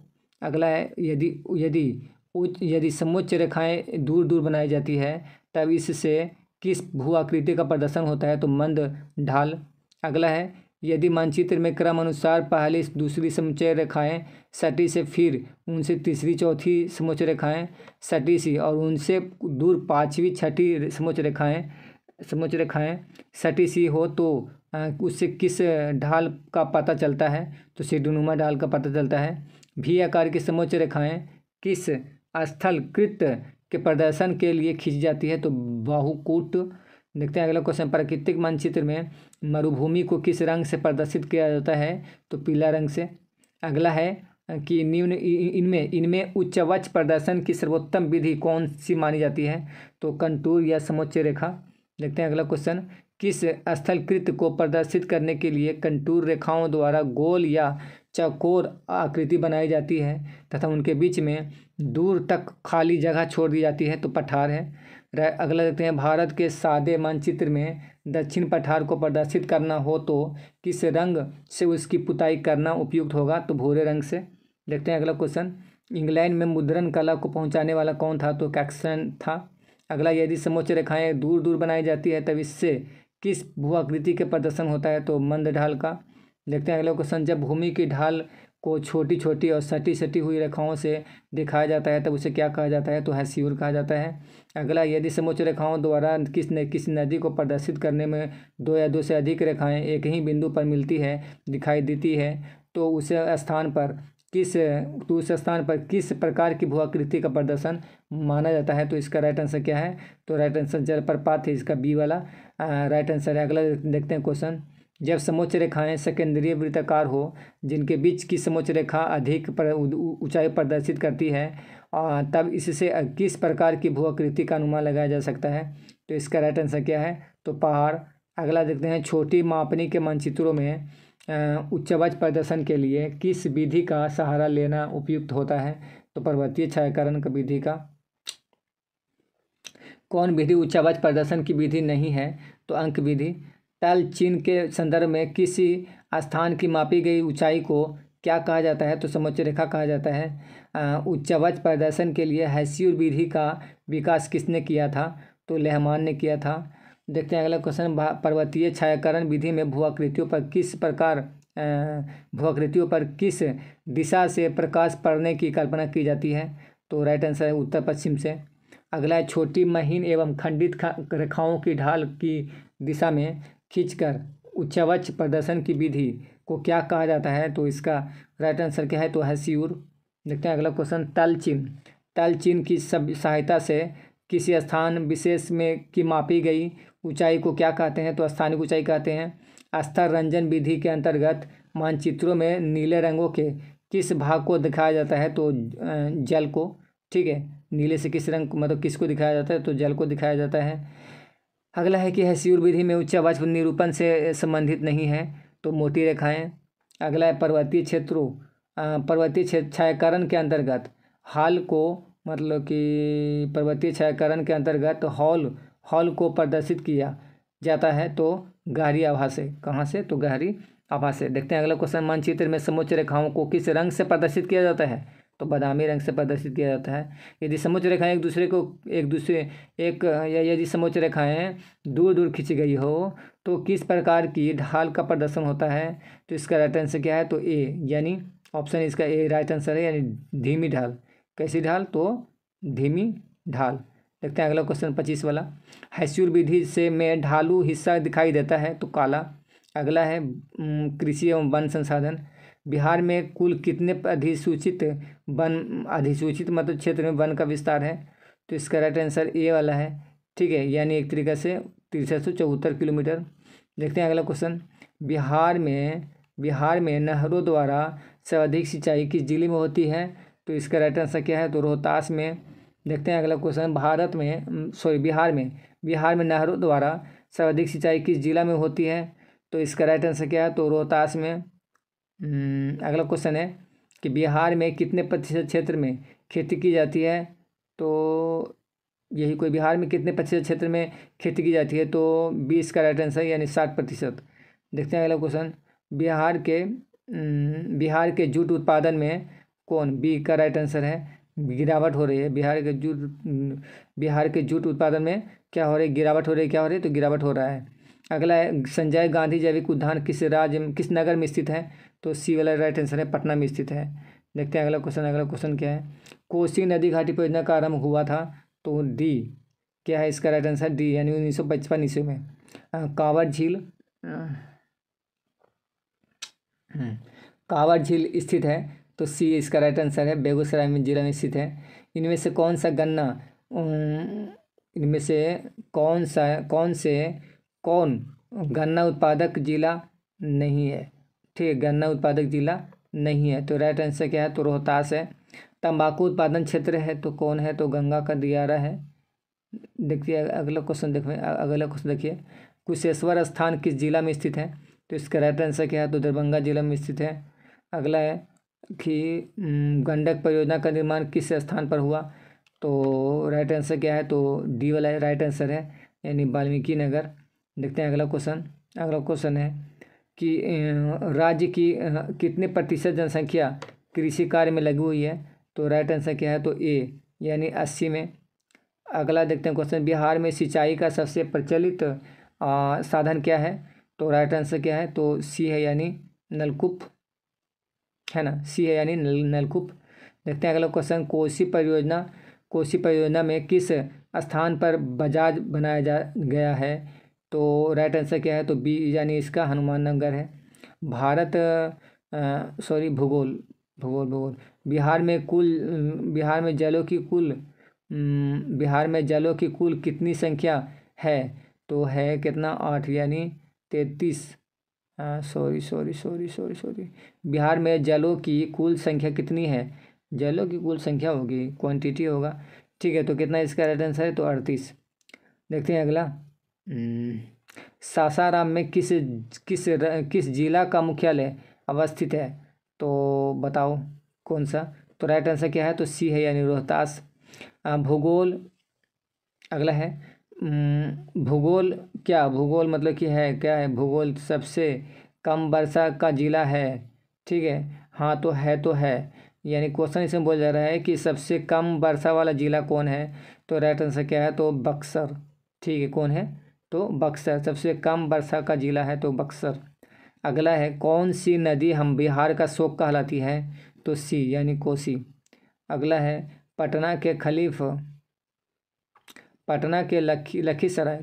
लखीसराय तक निम्न में से क्षेत्र क्या कहलाता है? तो यह क्षेत्र कहलाता है, तो ये इसका राइट आंसर है क्या कि जल्ला। क्या है इसका राइट आंसर? तो जल्ला। देखते हैं अगला क्वेश्चन, इनमें से कौन सी नदी सालों भर जलपूर्ति नहीं रहती है? तो डी इसका राइट आंसर है, यानी चीर, मतलब कि इसका अति छूट गया है। ठीक है, इसका राइट आंसर कुछ है और इसका लिखा गया कुछ है। देखते हैं अगला क्वेश्चन, बिहार की कौन सी फसल साल भर में तैयार होती है? तो राइट आंसर क्या है? तो सी है, यानी गन्ना। अगला क्वेश्चन, बिहार में किस प्रकार के वन पाए जाते हैं? तो पतझड़ वन। ठीक है, बिहार की फसल सघनता कितनी है? तो राइट आंसर 2.06% है। बिहार में बहुफली भूमि का प्रतिशत कितना है? तो बी है राइट आंसर, यानी 62.65। देखते हैं अगला क्वेश्चन, इनमें से कौन रबी फसल है? तो सी इसका रबी फसल, यानी जौ। तरबूज उत्पादन के लिए प्रसिद्ध स्थान है, तो इसका राइट आंसर क्या है? तो राइट आंसर क्या है? तो कि इसका राइट आंसर क्या है? तो भागलपुर। राइट आंसर क्या है? तो भागलपुर है। बिहार में वर्षा ऋतु कब होती है? तो ए में, यानी जून से सितंबर तक। बिहार में वर्षा का सामान्य औसत क्या है? तो बी यानी 120 सेंटीमीटर। अगला है, बिहार की आकृति किस प्रकार की है? तो बिहार की आकृति किस प्रकार की है? तो बी वाला इसका राइट आंसर, यानी चतुर्भुजाकार। बिहार में हिमालय की कौन सी श्रेणी मिलती है? तो शिवालिका। अगला, बिहार के मैदानी भाग में किस प्रकार की मिट्टी पाई जाती है? तो राइट आंसर क्या है? तो वाहित मिट्टी। बिहार में जल का उपयोग किस काम के लिए किया जाता है? तो राइट आंसर क्या है? तो सिंचाई के लिए किया जाता है। तो किस लिए किया जाता है? तो सिंचाई के लिए किया जाता है। बिहार की कितनी भूमि कृषि के अंतर्गत आती है? बिहार की कितनी भूमि कृषि के अंतर्गत आती है? तो इसका राइट आंसर क्या है? तो बी वाला इसका राइट आंसर है 3/4। कितना? तो 3/4। बिहार में मकई का सर्वप्रमुख उत्पादन क्षेत्र कौन है? तो राइट आंसर क्या है? तो कोसी तट है। बिहार में धान की उत्पादकता कितनी है? तो बिहार में धान की उत्पादकता कितनी है?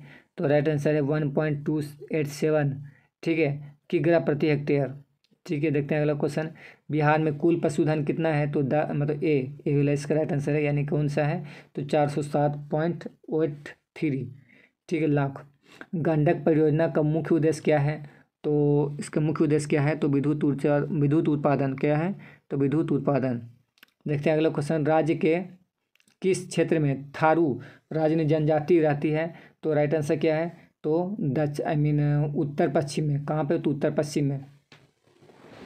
सॉरी, बहुत बड़ा वीडियो ये है। कितना का बन गया है? कितना देर तक का? 36 मिनट का हो चुका है अभी। किस स्थान के निकट गंगा एकाएक दक्षिण की ओर मुड़ जाती है? तो राजमहल की पहाड़ी ओर। गंगा मैदान में मिट्टी की औसत गहराई कितनी होती है? तो कितना इसका आंसर है? 2000 से 3000 मीटर। तो आज के लिए इस ज्योग्राफी में इतना ही रह देते हैं। अब निकलते हैं, अब मतलब कि चलते हैं दूसरे सब्जेक्ट में। तो चलो, अगला सब्जेक्ट है पॉलिटिकल साइंस, और इससे मैं ऑब्जेक्टिव लेकर आया हूँ। तो चलिए बताते हैं। भारत में कहाँ औरतों के लिए आरक्षण की व्यवस्था है? तो पंचायती राज संस्थाओं में। सत्ता में साझेदारी के प्रमुख कारण इनमें से कौन नहीं है? तो सरकार का निर्धारित कार्यकाल पूरा करने में के लिए इनमें से कौन सा कथन सही है? तो इसका राइट आंसर है भारत की राजधानी दिल्ली में एक अलग प्रकार की सरकार गठित की गई है। निम्नलिखित व्यक्तियों में कौन लोकतंत्र में रंगभेद के विरोधी नहीं थे? तो जेड गुडी। सत्ता की साझेदारी की एक अनूठी एवं सर्वोत्तम प्रणाली किस देश में विकसित की गई? तो भारत में। इनमें से सत्ता की साझेदारी एक सही सुलभ क्या है? तो समुदायों के मध्य टकराव में कमी। बेल्जियम के किस शहर के स्कूलों में फ्रेंच बोलने पर रोक लगा दी गई? तो मर्चटेम। भारत की वित्तीय राजधानी कहाँ है? तो मुंबई। श्रीलंका में सत्ता की साझेदारी से संबंधित कथनों में निम्नलिखित में से कौन सही है? तो श्रीलंकाई सरकार की नीतियों द्वारा सिंहली भाषी बहुसंख्यकों का वर्चस्व कायम रखने का प्रयास। अलग अलग भाषा बोलने वाले लोगों के आधार पर सामुदायिक सरकार का गठन करने का अधिकार किस देश के नागरिकों को दिया गया है? तो बेल्जियम। निम्नलिखित में व्यक्तियों में से कौन लोकतंत्र में रंगभेद के विरोधी नहीं थे? तो जेड गुडी। भारत में कहाँ औरतों के लिए आरक्षण की व्यवस्था है? तो मंत्रिमंडल में। भारत में पंचायती राज संस्थाओं में महिलाओं के लिए कितनी सीटें आरक्षित है? तो 33%। भारत में किस तरह के लोकतंत्र की व्यवस्था की गई? तो अप्रत्यक्ष। भारतीय संविधान के बारे में इनमें से कौन सा कथन सही है? तो सभी लोगों को कोई भी धर्म मनाने की आज़ादी देता है। मतलब सभी लोगों को कोई भी धर्म मनाने नहीं, बल्कि मानने की आज़ादी मिलती है या देता है, जो भी है। जाति पर आधारित विभाजन निम्नलिखित देशों में से एक किस एक देश में है? तो भारत में। श्रम के लैंगिक विभाजन के परिणाम स्वरूप निम्नलिखित में से क्या हुए? तो स्त्रियां चारदीवारी में सिमट कर रह गई। निम्नलिखित में से लैंगिक असमानता का आधार है? तो दोनों के बारे में प्रचलित रूढ़ छवियां और सामाजिक भूमिकाएं। सामाजिक विभाजनों को संभालने के संदर्भ में इनमें से कौन सा बयान लोकतांत्रिक व्यवस्था पर लागू नहीं होता? तो लोकतंत्र सामाजिक विभाजनों के आधार पर समाज के विखंडन की ओर ले जाता है। निम्नलिखित में से बयानों में से सही बयान कौन सा है? तो भारत जैसे लोकतांत्रिक देशों में ही सामाजिक विभेद उत्पन्न होते हैं। भारतीय संविधान में वर्णित स्वतंत्रता का अधिकार से संबंधित कौन सा कथन सही है? तो संविधान के अनुच्छेद 19 में देश के सभी नागरिकों को स्वतंत्रता का मूल अधिकार दिया गया है। निम्नलिखित में से सही कथन कौन है? तो लोकतांत्रिक व्यवस्था में एक व्यक्ति की कई पहचान होती है। निम्नलिखित में से किस देश को धार्मिक और जातीय आधार पर विखंडन का सामना करना पड़ा है? तो यूगोस्लाविया। श्रीलंका में सत्ता में भागीदारी के संदर्भ में सही कथन क्या है? तो सरकार की नीतियों द्वारा सिंहली भाषी बहुसंख्यकों का प्रभुत्व बनाए रखने का प्रयास। धर्म को समुदाय का मुख्य आधार मानने वाला व्यक्ति क्या कहलाता है? तो सांप्रदायिक। इंग्लैंड में महिलाओं को वयस्क मताधिकार किस वर्ष प्राप्त हुआ? तो 1918 ईस्वी में। 15वीं लोकसभा में महिलाओं की कितनी भागीदारी थी? तो 10.68%। 16वीं लोकसभा में महिला सदस्यों की संख्या कितनी है? तो 65। अधिकारों और अवसरों के मामलों में महिला को विशेष प्रश्रय देने वाला व्यक्ति क्या कहलाता है? तो नारीवाद। 2011 की जनगणना के अनुसार भारत में कितने प्रतिशत महिलाएं साक्षर है? तो 64.6%। भारत में पंचायती राज की संस्थाओं में महिलाओं के लिए कितने प्रतिशत आरक्षण दिया गया है? तो 33%। एक आदमी अपना सब कुछ छोड़ सकता है परंतु वह जाति व्यवस्था में अपने विश्वास को तिलांजलि नहीं दे सकता है, यह कथन है जगजीवन राम का। बांग्लादेश का उदय कब हुआ था? तो 1971 ईस्वी में। बिहार पंचायत राज अधिनियम 2006 में पंचायती संस्थाओं में महिलाओं के लिए कितने प्रतिशत आरक्षण की व्यवस्था की गई? तो 50%। अंतर्राष्ट्रीय महिला वर्ष घोषित किया गया तो 1975 में। अब लेसन 2 में एंट्री मार चुके हैं। निम्नलिखित देशों में से किस देश में संघात्मक शासन व्यवस्था नहीं है? तो फ्रांस में। निम्नलिखित में से किसे विशेष राज्य का दर्जा प्राप्त है? तो जम्मू कश्मीर को। भारतीय संविधान में राज्य और केंद्र सरकार को कितने सूचियों में बांटा गया है? तो 3 सूचियों में बांटा गया है। वेस्ट इंडीज संगठन की स्थापना कब की गई? तो 1958 में। सोवियत संघ का विघटन कब हुआ? तो 1989 ईस्वी में। भारत में कितने प्रतिशत लोगों की भाषा हिंदी है? तो 40%। पंचायती राज अधिनियम भारतीय संविधान के किस अनुच्छेद में सम्मिलित है? तो अनुच्छेद 243 में। ठीक है, सी इसका राइट आंसर है। निम्नलिखित में किस देश में संघात्मक शासन व्यवस्था नहीं है? तो फ्रांस में। निम्नलिखित में से कौन केंद्र शासित प्रदेश है? तो चंडीगढ़। भारतीय संविधान के 74वें संशोधन अधिनियम द्वारा नगरों के लिए किन स्थानीय संस्थाओं का प्रावधान किया गया है? तो इनमें से सभी राइट आंसर है। भारतीय संविधान का 73वां संशोधन अधिनियम निम्नलिखित में से किससे संबंधित है? तो पंचायती राज से। पंचायत सचिव किस संस्था का सचिव होता है? तो ग्राम पंचायत का। भारत की भाषा नीति का एक सही लाभ क्या है? तो राष्ट्रीय एकता मजबूत। बिहार नगर पालिका अधिनियम 2007 के अनुसार कितनी जनसंख्या वाले शहरों में नगर परिषद का गठन किया जाता है? तो 40,000 से अधिक। बिहार में पंचायती राज संस्थाएं हैं तो 3 स्तरीय। निम्नलिखित में स्थानीय स्वशासन की ग्रामीण संस्था कौन है? तो जिला परिषद। पंचायत समिति का प्रधान कौन होता है? तो प्रमुख। 2006 के बिहार पंचायत राज अधिनियम के अनुसार ग्राम पंचायत की स्थापना के लिए आबादी की शर्त क्या है? तो 10,000। निम्नलिखित में से कौन पंचायत समिति का अंग है? तो राइट आंसर इसका है क्या? तो प्रमुख। भारत में कुल राज्यों की संख्या कितनी है? तो 29। पटना नगर निगम में कितने वार्ड हैं? तो 75। पटना नगर निगम के प्रधान को क्या कहा जाता है? तो प्रधान। न्याय मित्र निम्नलिखित में से किस संस्था का सेवक है? तो ग्राम कचहरी का। भारत में संघ एवं राज्यों के बीच अधिकारों को विभाजन से संबंधित कौन सी सूची है? तो इनमें से सभी, यानी संघ सूची, राज्य सूची और समवर्ती सूची। भारत में देशी राज्यों की संख्या कितनी थी? तो 565। राज्य पुनर्गठन आयोग की स्थापना किस वर्ष की गई? तो 1953 ईस्वी में। झारखंड राज्य का गठन कब हुआ? तो 15 नवंबर 2000 को। ग्राम पंचायत का कार्यकाल कितने वर्ष का होता है? तो 5 वर्ष का। बिहार में नगर निगमों की संख्या कितनी है? तो 10। भारतीय संविधान में अधिकारों की सूचियां हैं तो 3। निम्नलिखित में से कौन सा पंचायती राज के त्रिस्तरीय संरचना का भाग नहीं है? तो राज्य परिषद। संघात्मक शासन व्यवस्था में क्या होता है? तो समस्त शक्ति एवं शक्ति संघ एवं उसकी विभिन्न इकाइयों के मध्य विभाजित होती है। भारतीय शासन प्रणाली है तो संघात्मक है। 1993 में बेल्जियम के संविधान में कुछ बदलाव किए गए। इन बदलावों का प्रमुख उद्देश्य क्या था? तो संघीय शासन प्रणाली को अपनाना। वर्तमान समय में विश्व के करीब कितने देशों में संघात्मक शासन प्रणाली लागू है? तो 1925 में। भारतीय संघ में किस राज्य को विशेष राज्य का दर्जा प्राप्त है? तो जम्मू कश्मीर को। संघ सरकार का उदाहरण है तो अमेरिका। संघ राज्य की विशेषता नहीं है, एकाधारी शासन व्यवस्था। बिहार भारत में पंचायती राज अधिनियम के अंतर्गत महिलाओं के लिए कितने प्रतिशत सीटों का आरक्षण है? तो 50%। भारत में सर्वोच्च न्यायालय के मुख्य न्यायाधीश की नियुक्ति कौन करता है? तो राष्ट्रपति। इनमें से कौन सा कथन सही है? तो इसका राइट आंसर है कि प्रमुख भाषाओं को समाहित करने की नीति ने भारत की एकता एवं अखंडता को मजबूत प्रदान की है। निम्नलिखित में कौन सा कथन सही गलत है? तो श्रीलंका संगठनात्मक शासन प्रणाली का नमूना है, लेकिन वहाँ सत्ता अभी भी केंद्रीकृत है, ये इसका है।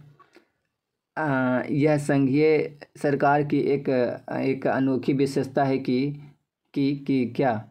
तो कि निर्वाचित पदाधिकारी की सत्ता के शीघ्र पर होते हैं। अब नेक्स्ट लेसन फिर से पहुँच गए हैं। निम्नलिखित में से राजनीतिक दल का एक प्रमुख हिस्सा कौन नहीं है? तो चुनाव आयोग।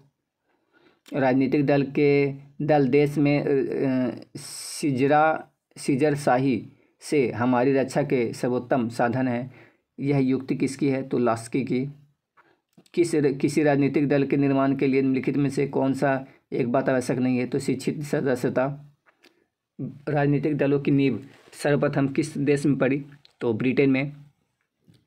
इनमें बहुजन समाज पार्टी के संस्थापक कौन थे? तो कांशीराम। भारतवर्ष का सबसे पुराना राजनीतिक दल कौन है? तो भारत का तो कांग्रेस। भारतीय जनता पार्टी का मुख्य प्रेरक सिद्धांत है तो सांस्कृतिक राष्ट्रवाद। इनमें से कौन एक राजनीतिक दलों की चुनौती नहीं है? तो सक्रिय सदस्य।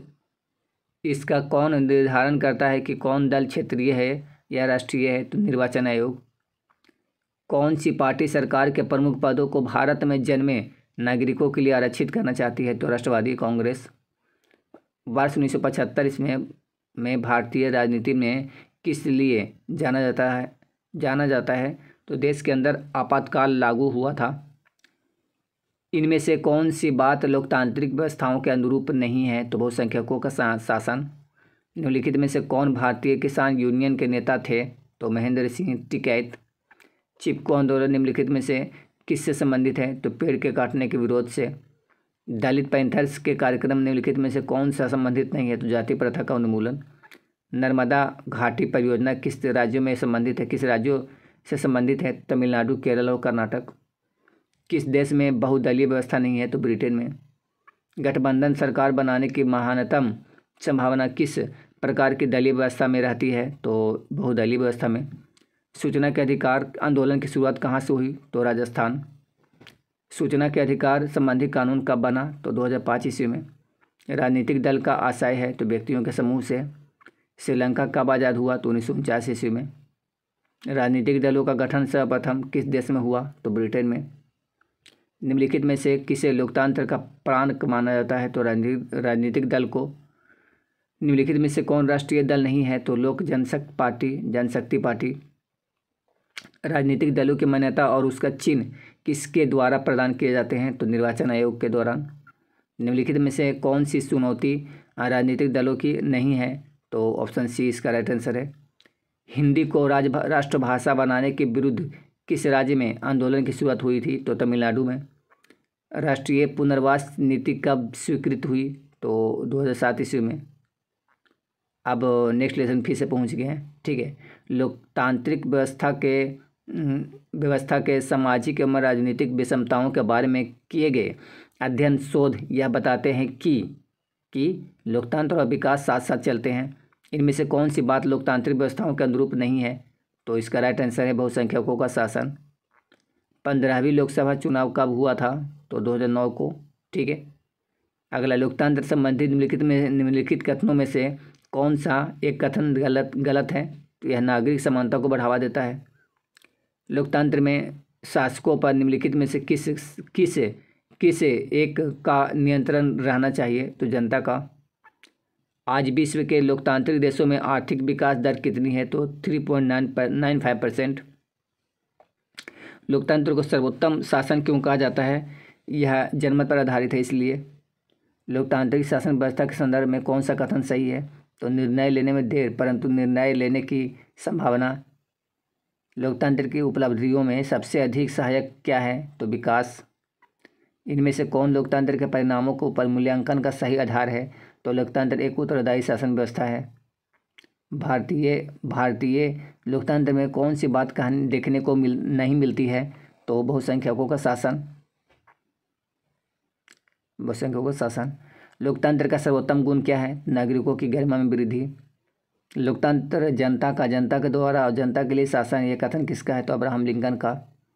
ओह असम्मानित लोकतंत्र में मैं तुझे प्यार करता हूँ, यह कथन है अरस्तु का। बिहार की ... लिच्छवी गणतंत्र फला फूला, तो वैशाली में।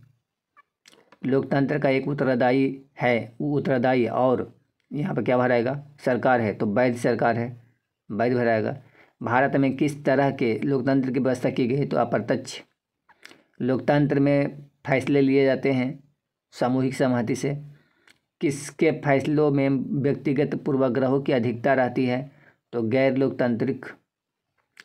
किस सरकार में चुनाव नियमित रूप से होते हैं? तो लोकतंत्र में। किस सरकार में फैसला लेने में विलंब होता है? तो लोकतंत्र में। निम्नलिखित में लोकतांत्रिक व्यवस्थाओं के संदर्भ में कौन सा कथन सही है? तो लोकतांत्रिक शासन व्यवस्थाओं ने सफलतापूर्वक राजनीतिक और गैर बराबरी के विचार को समाप्त कर दिया है। लोकतांत्रिक शासन पद्धति के संदर्भ में निम्नलिखित में से कथनों में से कौन सा कथन सही है? तो निर्णय लेने में विलंब परंतु सही निर्णय लेने के अधिक गुंजाइश। निम्नलिखित में से कौन सा कथन लोकतंत्र की सफलता के लिए सर्वाधिक महत्वपूर्ण है? सरकार के प्रति निष्ठा। निम्नलिखित में से कौन सा कारक लोकतांत्रिक उपलब्धियों के मार्ग के बाधक हैं? तो आर्थिक समानता। निम्नलिखित कारकों में लोकतांत्रिक उपलब्धियों के मूल्यांकन के सही कसौटी एवं आधार क्या है? तो उत्तरदायी शासन व्यवस्था। निम्नलिखित में कौन सा गुण लोकतंत्र से मेल नहीं खाता है? तो बहुसंख्यकों का शासन। निम्नलिखित में कौन सा कथन लोकतांत्रिक शासन पद्धति के संदर्भ में सही नहीं है? तो तीव्र आर्थिक विकास दर। निम्नलिखित में कथनों में लोकतंत्र के मूल्यांकन के लिहाज से कौन सा कारक लोकतांत्रिक व्यवस्थाओं के अनुरूप नहीं है? तो बहुसंख्यकों की तानाशाही। नेक्स्ट लेसन पहुँच गए। 14वीं लोकसभा में महिलाओं की भागीदारी रही तो 6.51%। 15वीं लोकसभा में महिलाओं की भागीदारी रही तो 10.86%। भारतीय लोकतंत्र के कमजोरियों को दूर करने का सबसे अच्छा उपाय है सुधारात्मक कानूनों का निर्णय करना। लोकतंत्र के मार्ग में सबसे बड़ी बाधा है तो जातिवाद एवं क्षेत्रवाद। निम्नलिखित में से किस देश की महिलाओं आज भी मताधिकार से वंचित है? तो सऊदी अरब। नए विश्व सर्वेक्षण के अनुसार भारत में मतदाताओं की संख्या कितनी है? तो करीब 105 करोड़। प्रत्यक्ष लोकतंत्र स्थापित करने वाला देश स्विट्जरलैंड में महिलाओं की मताधिकार मिला तो 1971 ईस्वी में। क्षेत्रवाद की भावना का दुष्परिणाम होता है तो अलगाववाद में। 15वीं लोकसभा चुनाव से पूर्व लोकतंत्र में महिलाओं की संख्या है तो 10%। महिलाओं की भागीदारी थी महिलाओं की भागीदारी थी कितना? तो 10%। लोकतंत्र जनता द्वारा जनता के लिए शासन, ये कथन किसका है? तो अब्राहम लिंकन का है। निम्नलिखित में से किस कारक पर लोकतंत्र की सफलता निर्भर करती है? तो नागरिकों की विवेकपूर्ण सहभागिता पर। निम्नलिखित में से कौन सी चुनौतियां लोकतांत्रिक शासन व्यवस्था को सामना करना पड़ता है? तो इनमें से सभी। निम्नलिखित में से कौन सा कारक लोकतंत्र की चुनौतियों से मेल नहीं खाता है? तो भारत में बहुसंख्यकों की हितों की रक्षा। लोकतंत्र जनता द्वारा शासन है, ठीक है, तो अब्राहम लिंकन का ये कहना है, तो यहाँ पर बस खाली लिंकन लिखा गया है, कोई दिक्कत नहीं है। 15वीं लोकसभा में महिलाओं की संख्या है तो 10। जल संकट किस देश में लोकतांत्रिक चुनौतियों के रूप में उभरी? तो बोलीविया। निम्नलिखित में किस देश के समक्ष लोकतंत्र को माओवादियों की चुनौतियों का सामना करना पड़ रहा है? तो नेपाल। निम्नलिखित में से कौन सा कारक लोकतंत्र की चुनौती है? तो जातिवाद। निम्नलिखित में से कौन सा कारक लोकतंत्र की चुनौती नहीं है? तो देश प्रेम। 15वीं लोकसभा के गठन में संयुक्त और प्रगतिशील गठबंधन ने सरकार बनाने के लिए निम्नलिखित में से किस दल को शामिल किया? तो तृणमूल कांग्रेस। नए विश्व सर्वेक्षण के आधार पर भारत में कितने मतदाता हैं? तो करीब 105 करोड़। विश्व के कितने हिस्से में लोकतांत्रिक व्यवस्था नहीं है? तो 1/4 हिस्से में। इनमें से किस देश के राष्ट्रपति रबर स्टंप की तरह नहीं है? तो भारत। नेपाल में माओवादी नेता कौन है? तो पुष्प दहल प्रचंड। कार्यपालिका में ऊर्जा होनी चाहिए, तो विधायिका में दूरदर्शिता, जबकि न्यायपालिका में सत्य के प्रति निष्ठा और संयम चाहिए। यह कथन किसका है? तो अलेक्जेंडर हैमिल्टन का। लोकसभा में निर्वाचन हेतु कुल सीटों की संख्या कितनी है? तो 543। 15वीं लोकसभा में चुनाव में कांग्रेस पार्टी को कितने सीटें मिली थी? तो 202। राजनीतिक सुधारों का कार्य इनमें से कौन नहीं कर सकते? तो चिकित्सक। गठबंधन सरकार की पकड़ प्रशासन पर होती है, तो ढीली होती है। लोकतंत्र की सफलता निर्भर करती है, तो नागरिकों की विवेकपूर्ण सहभागिता पर। क्षेत्रवाद की भावना का एक कुपरिणाम है, तो अलगाववाद। 15वीं लोकसभा चुनाव से पूर्व लोकतंत्र में महिलाओं की भागीदारी थी, तो 10%। स्विट्जरलैंड को किस प्रकार के शासन व्यवस्था का देश कहा जाता है? तो प्रत्यक्ष लोकतंत्र का। लोकतंत्र के सामने सबसे बड़ी चुनौती क्या है? तो लोकतंत्र को सशक्त बनाना। ब्रिटेन में किस वर्ष सार्वजनिक वयस्क मताधिकार को मान्यता मिली? तो 1928 ईस्वी में। आधुनिक युग में प्रत्यक्ष लोकतंत्र कहाँ है? तो स्विट्जरलैंड में।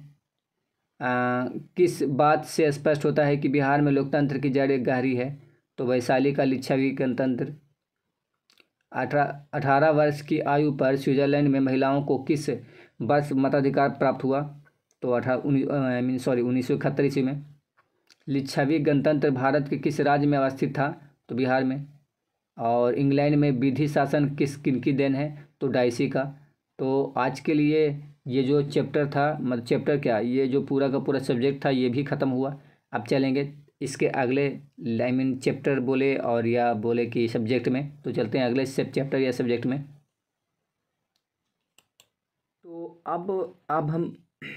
तो अब मैं बता रहा हूँ अर्थशास्त्र से ऑब्जेक्टिव, जो कि इसका अगला सब्जेक्ट होने वाला है। तो देखो, इसमें पहला क्वेश्चन जो है वो लिखा गया है कि भारत में योजना आयोग का गठन कब किया गया था? तो इसका जो राइट आंसर है वो है 15 मार्च 1950 ईस्वी को।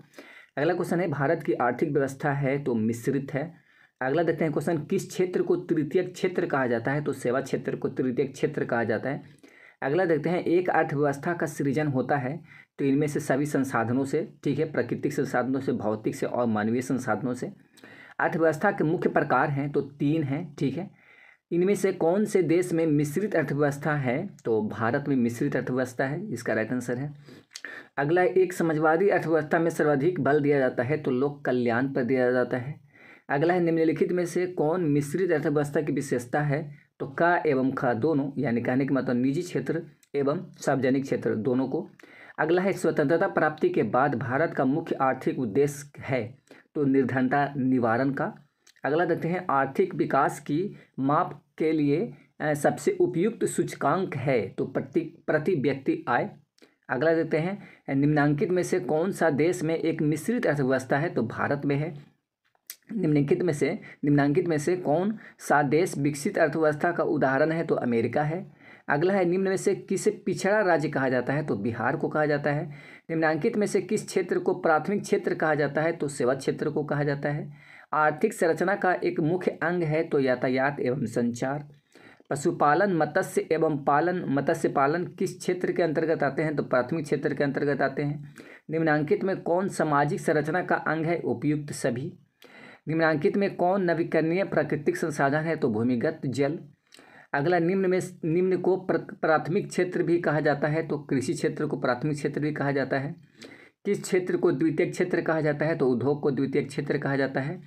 निम्न में कौन अर्थव्यवस्था के प्राथमिक क्षेत्र में सम्मिलित है? तो कृषि क्षेत्र सम्मिलित है। किस क्षेत्र को प्राथमिक क्षेत्र में सम्मिलित है? तो औद्योगिक क्षेत्र।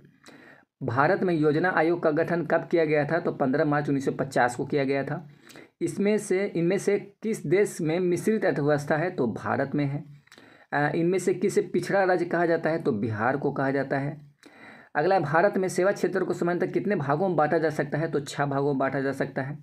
अगला है अर्थव्यवस्था की आर्थिक क्रियाओं को कितने भागों में बांटा जा सकता है, तो 3 भागों में बांटा जा सकता है।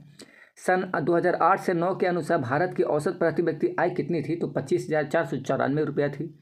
अगला है भारत में पहली पंचवर्षीय योजना की अवधि कौन सी थी, तो 1951 से 1956 ईस्वी के बीच। राष्ट्रीय विकास परिषद का गठन कब किया गया था, तो 6 अगस्त 1952 ईस्वी को किया गया था। मानव विकास सूचकांक कितने सूचक हैं, मानव विकास सूचकांक के कितने सूचक हैं, तो 2 सूचक हैं। संपूर्ण क्रांति का नारा किसने दिया था, तो जयप्रकाश नारायण ने दिया था। मनरेगा के अंतर्गत ग्रामीण मजदूरों को साल में कम से कम कितने दिनों के लिए रोजगार देने की व्यवस्था है, तो 100 दिनों के लिए। आर्थिक क्रियाओं का उद्देश्य होता है तो जीविकोपार्जन। भारत की आर्थिक व्यवस्था है तो मिश्रित है। एक समाजवादी अर्थव्यवस्था में सर्वाधिक बल दिया जाता है तो लोक कल्याण पर। सामान्यतः किस देश के विकास का स्तर किस आधार पर निर्धारित किया जा सकता है, मतलब किया जाता है, तो इनमें से सभी, यानी सभा लिखा हुआ है लेकिन सभी होगा, ये टोटल तीनों का आंसर इसमें राइट आंसर होगा ABC। भारत के पड़ोसी देशों में किस देश की प्रति व्यक्ति आय सबसे अधिक है, तो श्रीलंका की।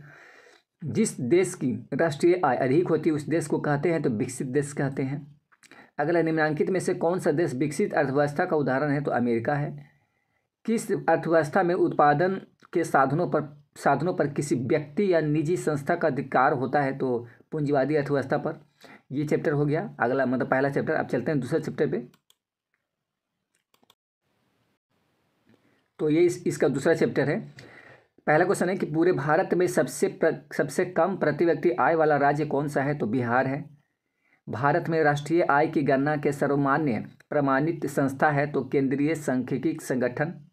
अगला है, राष्ट्रीय आय का अर्थ है सार्वजनिक उपक्रमों की आय। राष्ट्रीय आय का सृजन होता है तो उत्पादक क्रियाओं द्वारा। राष्ट्रीय आय में सम्मिलित रहती है तो A और B दोनों, यानी घरेलू उद्योग की आय और विदेशियों से प्राप्त आय। अगला, भारत की राष्ट्रीय आय का सर्वप्रथम अनुमान लगाया था तो दादा भाई नौरोजी ने। 2012 से लेकर 13 में भारत की प्रति व्यक्ति आय क्या थी, तो 68,757 रुपया। वास्तविक राष्ट्रीय आय वास्तविक वार्षिक शुद्ध उत्पादन का वह भाग है जिसका उस वर्ष में प्रत्यक्ष रूप से उपभोग किया जाता है। राष्ट्रीय आय की यह परिभाषा किसने दी है, तो दी है फिशर ने।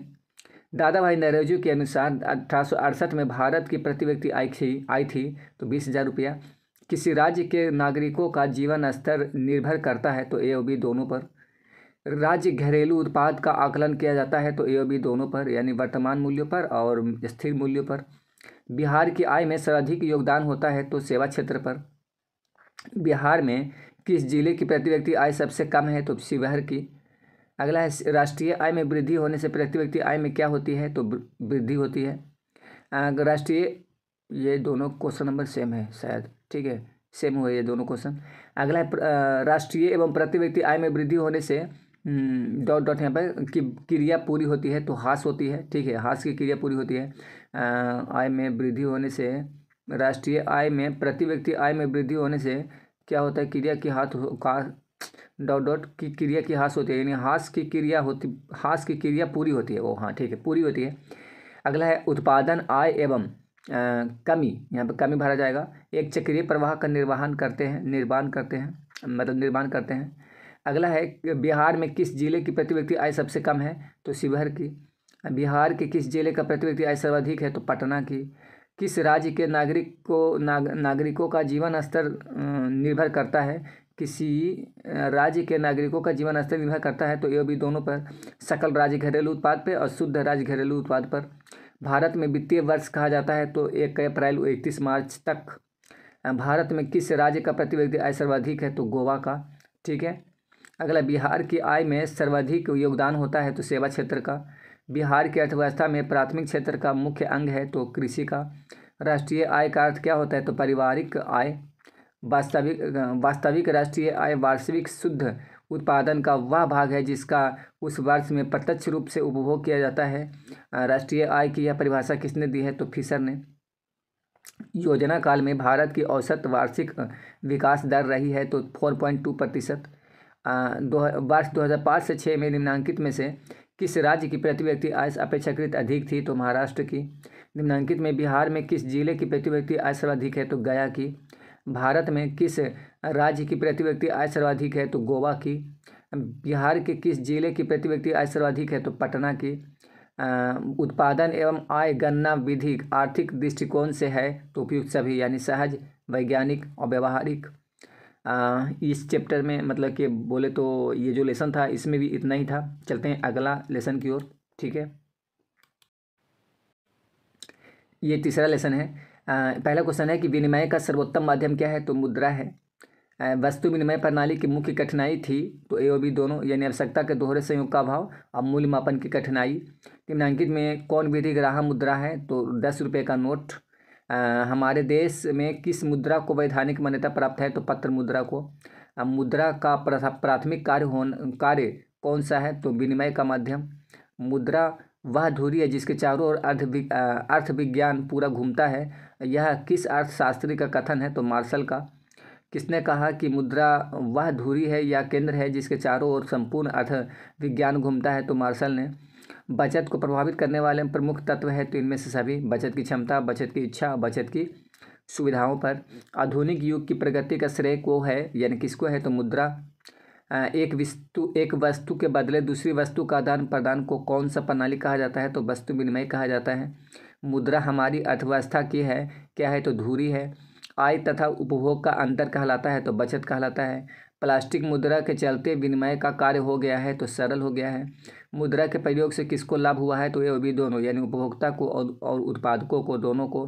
मुद्रा के प्रयोग से किसको प्रोत्साहन मिला है? तो इन तीनों, इनमें से तीनों ही। ठीक है, यानी ये भी सही है, ये भी सही, ये भी सही है। ठीक है, पूंजी का निर्माण होता है तो किसमें? तो बचत का, मतलब बचत द्वारा।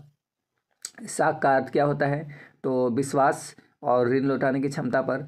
साख का प्रयोग होता है तो ये भी, मतलब सी और बी दोनों, यानी विनिमय के विनियोग के लिए और किसके लिए? तो इसमें एक और था, सी और बी दोनों दे रहा है, तो सी और सी में तो है क्या? तो सी और बी दोनों, यहाँ पे सी पे ऐसे लिखना चाहिए था इसमें, यानी उपभोग के लिए और विनियोग के लिए। ठीक है, इसका राइट आंसर होगा।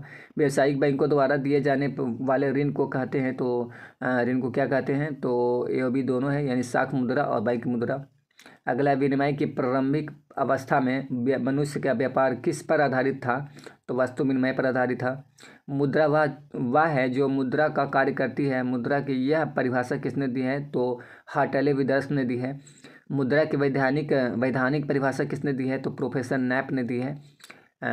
मुद्रा के प्रमुख कार्य हैं? तो ये सभी, विनिमय का माध्यम, मूल्य का मापक और मूल्य का संचय। अगला है, निम्नलिखित में विधिग्राह मुद्रा कौन है? तो नोट और सिक्के। विनिमय का सर्वोत्तम माध्यम है? तो विनिमय का सर्वोत्तम माध्यम क्या है? तो मुद्रा है। मुद्रा वह धुरी है जिसके चारों ओर अर्थविज्ञान घूमता है। यह किस अर्थशास्त्री का कथन है? तो मार्शल का। निम्नलिखित में किस मुद्रा में वाहनीयता अधिक होती है? तो पत्र मुद्रा में। अगला, हमारे देश में किस मुद्रा को वैधानिक मान्यता प्राप्त है? तो पत्र मुद्रा को। साख पत्र कितने प्रकार के होते हैं? तो 5 प्रकार के होते हैं। विनिमय के कितने रूप हैं? तो 2 रूप हैं। मुद्रा का प्राथमिक कार्य कौन सा है? तो विनिमय का माध्यम है। आधुनिक विश्व में उद्योग मुद्रा रूपी वस्त्र धारण किए हुए, यह कथन किसका है? तो प्रोफेसर पिग्गू का है। यह मुद्रा, यदि मुद्रा हमारी अर्थव्यवस्था का हृदय नहीं तो रक्त प्रवाह अवश्य है, यह कथन किसका है? तो ट्रेस्कॉट का है। अगला, विनिमय का सर्वोत्तम माध्यम क्या है? तो मुद्रा है। साख का अर्थ क्या होता है? तो विश्वास करना होता है। विनिमय की प्रारंभिक अवस्था में व्यापार किस पर, मतलब निर्भर करता, जो भी है, आधारित है? तो ऑप्शन ए, यानी वस्तु विनिमय पर।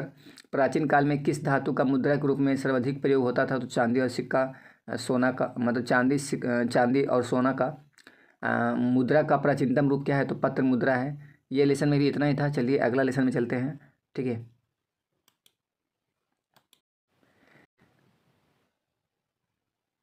अब हम चौथा लेसन में पहुंच चुके हैं। ठीक है, भारत में कितने राष्ट्रीयकृत बैंक हैं? तो 12 हैं। ATM का अर्थ क्या होता है? तो स्वचालित टेलर मशीन। व्यावसायिक बैंकों का राष्ट्रीयकरण किया गया तो 1969 में। भारत में सहकारिता आंदोलन का प्रारंभ कब हुआ? तो 1904 में। भारत की वित्तीय राजधानी किस शहर को कहा गया है? तो मुंबई को। व्यावसायिक बैंकों का राष्ट्रीयकरण कब किया गया? तो 1969 में। मैकलेगन समिति बनाई गई तो 1914 ईस्वी में। गैर संस्थागत वित्त प्रदान करने वाला सबसे लोकप्रिय साधन है? तो महाजन। वित्तीय संस्थाओं में किन संस्थाओं को सम्मिलित किया जाता है? तो उपयुक्त सभी व्यावसायिक बैंक, सहकारी साख समितियाँ और बीमा कंपनियाँ। मुद्रा बाजार की संस्थागत वित्तीय संस्थाओं में कौन सर्वाधिक महत्वपूर्ण है? तो व्यावसायिक बैंक। राष्ट्रीय कृषि एवं ग्रामीण विकास बैंक की स्थापना हुई तो 1982 ईस्वी में। भारतीय रिजर्व बैंक की स्थापना कब हुई? तो 1935 ईस्वी में। रिजर्व बैंक ऑफ इंडिया का मुख्य कार्य क्या है? तो ये सभी, ठीक है। गैर संस्थागत वित्त प्रदान करने वाला प्रमुख साधन है तो देसी बैंकर। वाणिज्यिक बैंक का राष्ट्रीयकरण कब हुआ था? तो 1969 में। भारतीय रिजर्व बैंक की स्थापना कब हुई? तो 1935 ईस्वी में। गैर संस्थागत वित्त प्रदान करने वाला सबसे लोकप्रिय साधन है तो महाजन है। इनमें से कौन संस्थागत वित्त का साधन करता है? तो व्यावसायिक बैंक। भारत का केंद्रीय बैंक कौन सा है? तो रिजर्व बैंक ऑफ इंडिया। व्यावसायिक बैंकों का सर्वप्रथम राष्ट्रीयकरण कब किया गया? तो 1969 ईस्वी में। बिहार राज्य में कार्यरत केंद्रीय सहकारी बैंकों की संख्या कितनी है? तो इसका राइट आंसर क्या है? तो 25 है। भारत में सहकारिता आंदोलन का प्रारंभ कब हुआ? तो 1904 ईस्वी में। भारत की वित्तीय राजधानी किस शहर को कहा गया है? तो मुंबई को। भारत की आर्थिक व्यवस्था है तो मिश्रित है। सहकारिता प्रांतीय संस्कारों का हस्तांतरित विषय कब बनी? तो 1919 ईस्वी में। भारत में अभी कार्यरत क्षेत्रीय ग्रामीण बैंकों की संख्या कितनी है? तो 192 है। वित्तीय सेवाओं की आवश्यकता है तो इनमें से सभी, ठीक है। वित्तीय संस्थाओं में किन संस्थाओं को सम्मिलित किया जाता है? तो इनमें से सभी। भारत में कितने राष्ट्रीयकृत बैंक है? तो 21 है। भारतीय बैंकिंग प्रणाली के शीर्ष पर है तो रिजर्व बैंक ऑफ इंडिया। चलिए अगला लेसन की ओर चलते हैं। ये शायद 5 था ना, ठीक है। ये कितना था? 1 मिनट, थोड़ा देख लेते हैं। 4 था ये, ठीक है। चलिए 5 पे चलते हैं। तो ये लेसन नंबर 5 है। मानवीय पूंजी निर्माण के मुख्य घटक क्या हैं? तो उपयुक्त सभी, यानी स्वास्थ्य सेवाएं, आवास और शिक्षा एवं प्रशिक्षण। भारत में सेवा क्षेत्र को सामान्यतः कितने भागों में बांटा जा सकता है? तो 2 भागों में। कौन बीमारू राज्य नहीं है? तो कर्नाटक। किस क्षेत्र को द्वितीयक क्षेत्र कहा जाता है? तो उद्योग को। बिहार एक राज्य है तो कृषि प्रधान राज्य है। जनसंख्या का कितना प्रतिशत भाग लगभग कृषि क्षेत्र पर आश्रित है? तो 87% पर। एक अर्थव्यवस्था के किस क्षेत्र को सेवा क्षेत्र कहा जाता है? तो तृतीयक क्षेत्र को। भारत के कार्यबल अथवा कार्यशील जनसंख्या का कितना प्रतिशत कृषि क्षेत्र में संलग्न है? तो 65 से 70%। विकासशील देशों की कार्यशील संख्या के अधिकांश भाग कार्यरत है तो कृषि क्षेत्र में। ग्रामीण सड़कों का निर्माण किस योजना के अंतर्गत किया जा रहा है? तो प्रधानमंत्री सड़क योजना के अंतर्गत किया जा रहा है। अगला देखते हैं। आर्थिक विकास का तीसरा क्षेत्र है तो सेवा क्षेत्र है। निम्नलिखित में से कौन संचार सेवाओं का अंग है? तो ये सभी, ठीक है। अगला है, हमारे देश का कौन सा शहर सूचना प्रौद्योगिकी तथा सॉफ्टवेयर शक्ति का प्रतीक बन गया है? तो बेंगलुरु। भारत की परिवहन सेवाओं में कौन सर्वाधिक महत्वपूर्ण है? तो सड़कें। भारत का पहला टेलीविजन केंद्र कहाँ स्थापित हुआ? तो दिल्ली में। कौन सी सेवा गैर सरकारी है? तो मॉल सेवा। इनमें से कौन एक बीमारू राज्य नहीं है? तो कर्नाटक। किस क्षेत्र को तृतीयक क्षेत्र कहा जाता है? तो सेवा क्षेत्र को। किस क्षेत्र को द्वितीयक क्षेत्र कहा जाता है? तो उद्योग को। मानव पूंजी निर्माण के प्रमुख घटक हैं तो 5 हैं। आर्थिक विकास का तीसरा क्षेत्र है तो सेवा क्षेत्र है। आर्थिक विकास के मुख्य रूप कितने क्षेत्र हैं? तो 3 हैं। जवाहर रोजगार योजना कब शुरू किया गया था? तो 1989 ईस्वी में। भारत सरकार ने किस प्रकार की शिक्षा को मौलिक अधिकार घोषित कर दिया है? तो प्रारंभिक शिक्षा को। भारत को किस उद्योग के क्षेत्र में अधिक सफलता मिली है? तो कंप्यूटर सॉफ्टवेयर। विकसित देशों की कार्यशील जनसंख्या का अधिकांश भाग कार्यरत रहता है तो सेवा क्षेत्र में। सेवा क्षेत्र का निर्माण होता है तो इनमें से सभी। एक अर्थव्यवस्था के किस क्षेत्र को सेवा क्षेत्र कहा जाता है? तो तृतीयक क्षेत्र। एक अर्थव्यवस्था के आधारभूत संरचना का निर्माण होता है तो सेवाओं द्वारा होता है। ऊर्जा का मुख्य स्रोत क्या है? तो इनमें से सभी, यानी तीनों राइट आंसर है, कोयला, पेट्रोलियम और विद्युत। हमारे देश का कौन सा शहर सूचना प्रौद्योगिकी तथा सॉफ्टवेयर शक्ति का प्रतीक बन गया है? तो बेंगलुरु का। विगत वर्षों के अंतर्गत बिहार में किस क्षेत्र का सर्वाधिक विकास हुआ? तो सेवा क्षेत्र का। यहाँ पर डॉट है। मनरेगा ग्रामीण रोजगार एक राष्ट्रीय योजना है तो मनरेगा, इसका राइट आंसर मनरेगा होगा। यहाँ पे मनरेगा भरा के यहाँ पे आप आंसर दे सकते हो, ठीक है। चलिए अगला लेसन की ओर बढ़ते हैं। ये लेसन क्या था? 5 था ना, 1 मिनट। ये 5 था लेसन। अगला ओर बढ़ते हैं, छठा की ओर। आगे छठा की ओर में, तो अंतर्राष्ट्रीय व्यापार संबंधी नियमों को निर्धारित करने वाली संस्था कौन है? तो इनमें से कोई नहीं, ये इसका राइट आंसर है, अब इसमें है ही नहीं। भारत सरकार द्वारा आर्थिक सुधार संबंधी नवीन आर्थिक नीति अपनाई गई तो जुलाई 1991 ईस्वी में, ठीक है, जुलाई 1991 ईस्वी में सरकार की नवीन आर्थिक नीति का अंग है। तो इनमें से सभी उदारीकरण, निजीकरण, वैश्वीकरण। विश्व व्यापार संगठन, ठीक है, WTO की स्थापना हुई तो 1995 में हुई। कब हुई? तो 1995 में हुई। वैश्वीकरण को प्रोत्साहित करने वाले कारकों में कौन सर्वाधिक महत्वपूर्ण है? तो सूचना एवं संचार प्रौद्योगिकी का विकास। अगला देखते हैं, बहुराष्ट्रीय निगमों द्वारा दूसरे देशों में निवेश का सबसे सामान्य तरीका है तो स्थानीय कंपनियों को खरीद लेना। देखते हैं अगला क्वेश्चन, कौन बहुराष्ट्रीय कंपनी है? तो इनमें से सभी फोर्ड मोटर्स, कोका कोला और सैमसंग। अगला, वैश्वीकरण का उद्देश्य क्या होता है? इनमें से सभी, यानी वस्तुओं का मुक्त प्रवाह, पूंजी का मुक्त प्रवाह और प्रौद्योगिकी का मुक्त प्रवाह मुक्त करना। ठीक है, देखते हैं अगला क्वेश्चन, वैश्वीकरण से बिहार के किस उद्योग को सर्वाधिक प्रोत्साहन मिला है? तो पर्यटन को। देखते हैं अगला, पहले पार्ले समूह के थम्स अप ब्रांड को किस बहुराष्ट्रीय कंपनी ने खरीद लिया? तो कोका कोला ने। वैश्वीकरण से आम आदमी लाभान्वित नहीं हुआ है। वैश्वीकरण का अभिप्राय विश्व की विभिन्न अर्थव्यवस्थाओं को क्या है? तो जोड़ने से है। हमारे देश का कौन सा शहर सूचना प्रौद्योगिकी का केंद्र बन गया है? तो बेंगलुरु।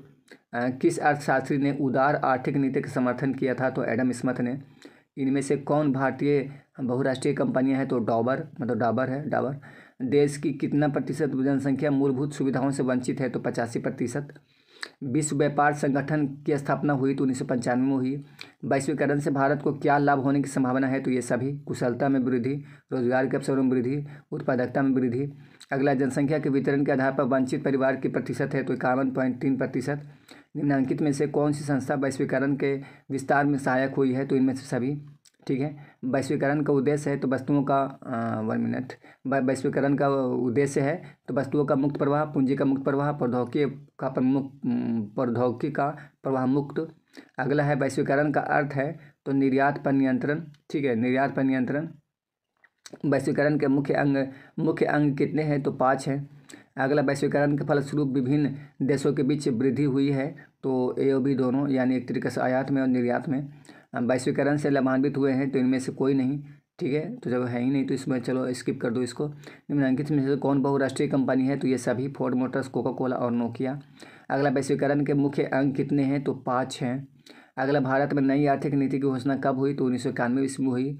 अगला, नई आर्थिक नीति में किसे सम्मिलित किया गया? तो उपयुक्त सभी को, यानी तीनों को। वैश्वीकरण का अर्थ क्या होता है? तो वैश्वीकरण का अर्थ होता है व्यापार, पूंजी, तकनीक हस्तांतरण, सूचना प्रवाह द्वारा देश के अर्थव्यवस्था का विश्व के अर्थव्यवस्था के साथ में समन्वय।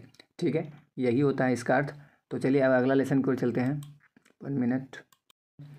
तो इसमें है जो क्वेश्चन है, पहला क्वेश्चन है, उपभोक्ता जागरण के लिए भारत सरकार का सबसे प्रचलित नारा क्या है? तो सजग उपभोक्ता बनो। उपभोक्ता द्वारा शिकायत करने के लिए आवेदन शुल्क कितना होता है? तो कोई इसमें से कोई शुल्क नहीं दिया जाता है, फ्री में कर सकते हो आप। भारत उपभोक्ता संरक्षण अधिनियम की घोषणा कब हुई? तो 1986 ईस्वी में। सूचना का अधिकार किस प्रकार का अधिकार है? तो वैज्ञानिक अधिकार है, वैधानिक अधिकार है। भारत में सूचना के अधिकार का अधिनियम पारित हुआ तो अक्टूबर 2005 में। अगला है, यदि किसी वस्तु या सेवा का मूल्य 20 लाख रुपये से अधिक है तथा 1 करोड़ रुपये से कम है तो उपभोक्ता शिकायत करेगा कहाँ पे? राज्य आयोग में करेगा। सोने के आभूषण की शुद्धता की पहचान किस चिन्ह से की जाती है? तो हॉलमार्क से की जाती है। इसका बी वाला राइट आंसर है। अगला क्वेश्चन को चलते हैं, उपभोक्ता अधिकार की दिवस कब मनाया जाता है? तो 15 मार्च को मनाया जाता है। उपभोक्ता जागरूकता आंदोलन कब प्रारंभ हुआ? तो इंग्लैंड में, प्रारंभ हुआ कहाँ हुआ? तो इंग्लैंड में हुआ। अगला, सर्वप्रथम किस देश में उपभोक्ता अधिकारों की घोषणा हुई? तो संयुक्त राष्ट्र अमेरिका। देखते हैं अगला क्वेश्चन, उपभोक्ता आंदोलन के प्रवर्तक माने जाते हैं तो रॉल्फ नादर। अगला है, उपभोक्ता शोषण के प्रमुख कारण हैं तो इनमें से सभी, यानी सूचना का अभाव, वस्तुओं की सीमित आपूर्ति और उपभोक्ता की अज्ञानता। राष्ट्रीय उपभोक्ता हेल्पलाइन नंबर कितना है? तो 1811 4000 ऐसे कुछ। भारत में उपभोक्ता संरक्षण अधिनियम की घोषणा कब हुई? तो 1986 ईस्वी में हुई। सोने के आभूषण की शुद्धता की पहचान किस चिन्ह से होती है? तो हॉलमार्क से होती है। उपभोक्ता द्वारा शिकायत करने के लिए आवेदन शुल्क कितना होता है? तो इनमें से कोई, उसमें नहीं, मतलब कि एक भी पैसा नहीं दिया जाता है। इनमें से कोई नहीं लिखा हुआ है, मतलब कि वही है कि इनमें से कोई नहीं, बल्कि कोई शुल्क नहीं, आप ये मान लो। उपभोक्ताओं के शोषण का मुख्य प्रकार है तो इनमें से सभी यानी माप तौल में कमी, मिलावट, भ्रामक प्रचार। उपभोक्ता जागरूकता आंदोलन का प्रारंभ हुआ तो इंग्लैंड में हुआ। उपभोक्ता संरक्षण अधिनियम के अंतर्गत उपभोक्ताओं की अपील सुनने का अधिकार है तो राज्य आयोग को एवं राष्ट्रीय आयोग को, दोनों को। भारत में राष्ट्रीय उपभोक्ता दिवस कब मनाया जाता है तो 24 दिसंबर को मनाया जाता है। किसी वस्तु या सेवा का मूल्य 20 लाख रुपये से अधिक तथा 1 करोड़ रुपये से कम हो तो उपभोक्ता शिकायत करेगा तो राज्य आयोग में करेगा। भारत सरकार ने सूचना का अधिकार अधिनियम पारित किया है तो 2005 ईस्वी में। सूचना का अधिकार किस प्रकार का अधिकार है तो वैधानिक अधिकार है। उपभोक्ता जागरण के लिए सरकार का सबसे प्रचलित नारा है तो क्या है तो जागो ग्राहक जागो। भारत में मानव अधिकार सुरक्षा अधिनियम पारित हुआ तो 1993 में पारित हुआ। हॉलमार्क का शब्द चिन्ह लोगो किस वस्तु की गुणवत्ता का प्रमाण है तो सोने के आभूषण के। चलिए अगला चलते हैं। अब हम जब मैं भूगोल को ऑब्जेक्ट मतलब भूगोल से ऑब्जेक्टिव मार रहा था तो इसमें छूटा हुआ था आपदा प्रबंधन, ठीक है। तो अब हम आए हुए हैं आपदा प्रबंधन पे। वो वाला लेसन बिल्कुल ख़त्म हो गया, मतलब कि पूरा वो सब्जेक्ट ख़त्म हो गया। चलिए अगला सब्जेक्ट पे आ रहे हैं, भूगोल पे, मतलब ये छूटा हुआ था। तो चलिए आपदा प्रबंधन से क्वेश्चन है तो भूकंप किस प्रकार का आपदा है तो प्राकृतिक आपदा है। महाराष्ट्र में भूकंप आने का मुख्य कारण क्या था तो कोयना बांध का निर्माण। भूकंप का मापन किसके द्वारा होता है तो सिस्मोग्राफ के द्वारा होता है। निम्न में से कौन प्राकृतिक आपदा नहीं है तो हिंसा। इनमें से कौन प्राकृतिक आपदा नहीं है तो आतंकवाद। भोपाल गैस त्रासदी किस प्रकार का आपदा थी तो वायुमंडलीय। बिहार में भूकंप कब आया था तो 1934 ईस्वी में। सुनामी का प्रमुख कारण क्या है तो समुद्र में भूकंप का आना। भारत के कितने भूकंपीय क्षेत्रों में बांटा गया है तो 5। सुनामी किस स्थान पर आता है तो समुद्र में। 26 दिसंबर 2004 को विश्व के किस हिस्से में भयंकर सुनामी आया था तो बंगाल की खाड़ी में। निम्नलिखित में से सुनामी का मुख्य कारण क्या है तो समुद्री जल का कस बढ़ना। महासागर के तली पर होने वाले कंपन को किस नाम से जाना जाता है तो सुनामी के नाम से जाना जाता है। सबसे खतरनाक तरंग कौन है तो एल सबसे खतरनाक तरंग है। भूकंप से पृथ्वी की सतह पर पहुंचने वाली सबसे पहली तरंग को किस नाम से जाना जाता है तो पी तरंग के नाम से जाना जाता है। भूकंप केंद्र के ऊर्ध्वाधर पृथ्वी पर स्थित केंद्र को क्या कहा जाता है तो अधिकेंद्र कहा जाता है। भूपटल के नीचे वह स्थल जहाँ भूकंप का जन्म होता है क्या कहलाता है तो अधिकेंद्र कहलाता है। इनमें से कौन सा भूकंपीय तरंग नहीं है तो ओ है जो भूकंपीय तरंग नहीं है। भारत के कितने भूकंपीय क्षेत्रों में बांटा गया है तो 5 भाग में, मतलब 5 क्षेत्रों में, मतलब कि 5 भाग में बांटा गया है, ठीक है। अगला है सुनामी किस स्थान पर आता है तो समुद्र में आता है। 26 दिसंबर 2004 को विश्व के किस हिस्से में सुनामी आया था तो बंगाल की खाड़ी में। ये शायद रिपीट हो रहा है क्वेश्चन, ठीक है, तो इसको मैं स्किप कर देता हूँ 1 मिनट। चलिए अब ठीक है, अब यहाँ से ठीक है। भारत के कितने भूकंपीय क्षेत्रों में बांटा गया तो 5 भागों में। सुनामी किस स्थान पे आता है तो समुद्र में, बंगाल की खाड़ी में। फिर से रिपीट हो रहा है 1 मिनट। हाँ, भारत को फिर से रिपीट हो रहा है। तो क्या हो रहा है यार, सब एक ही चीज़ रिपीट हो रहा है बार बार। मेरा टाइप भी करने में काफ़ी लगा, फिर से रिपीट हो रहा है। क्या हो रहा है ये, ठीक है और देखते हैं, स्किप करते हैं। चलिए इसमें इतना ही क्वेश्चन था इसमें। तो ठीक है, वीडियो अच्छा लगा हो तो वीडियो को लाइक जरूर करना, चैनल को जरूर सब्सक्राइब माना। और इसी प्रकार से एक साइंस का भी बना हुआ है, जाकर आप देख सकते हो, उससे भी ऑब्जेक्टिव छूटने वाला नहीं है, ठीक है। Thank you.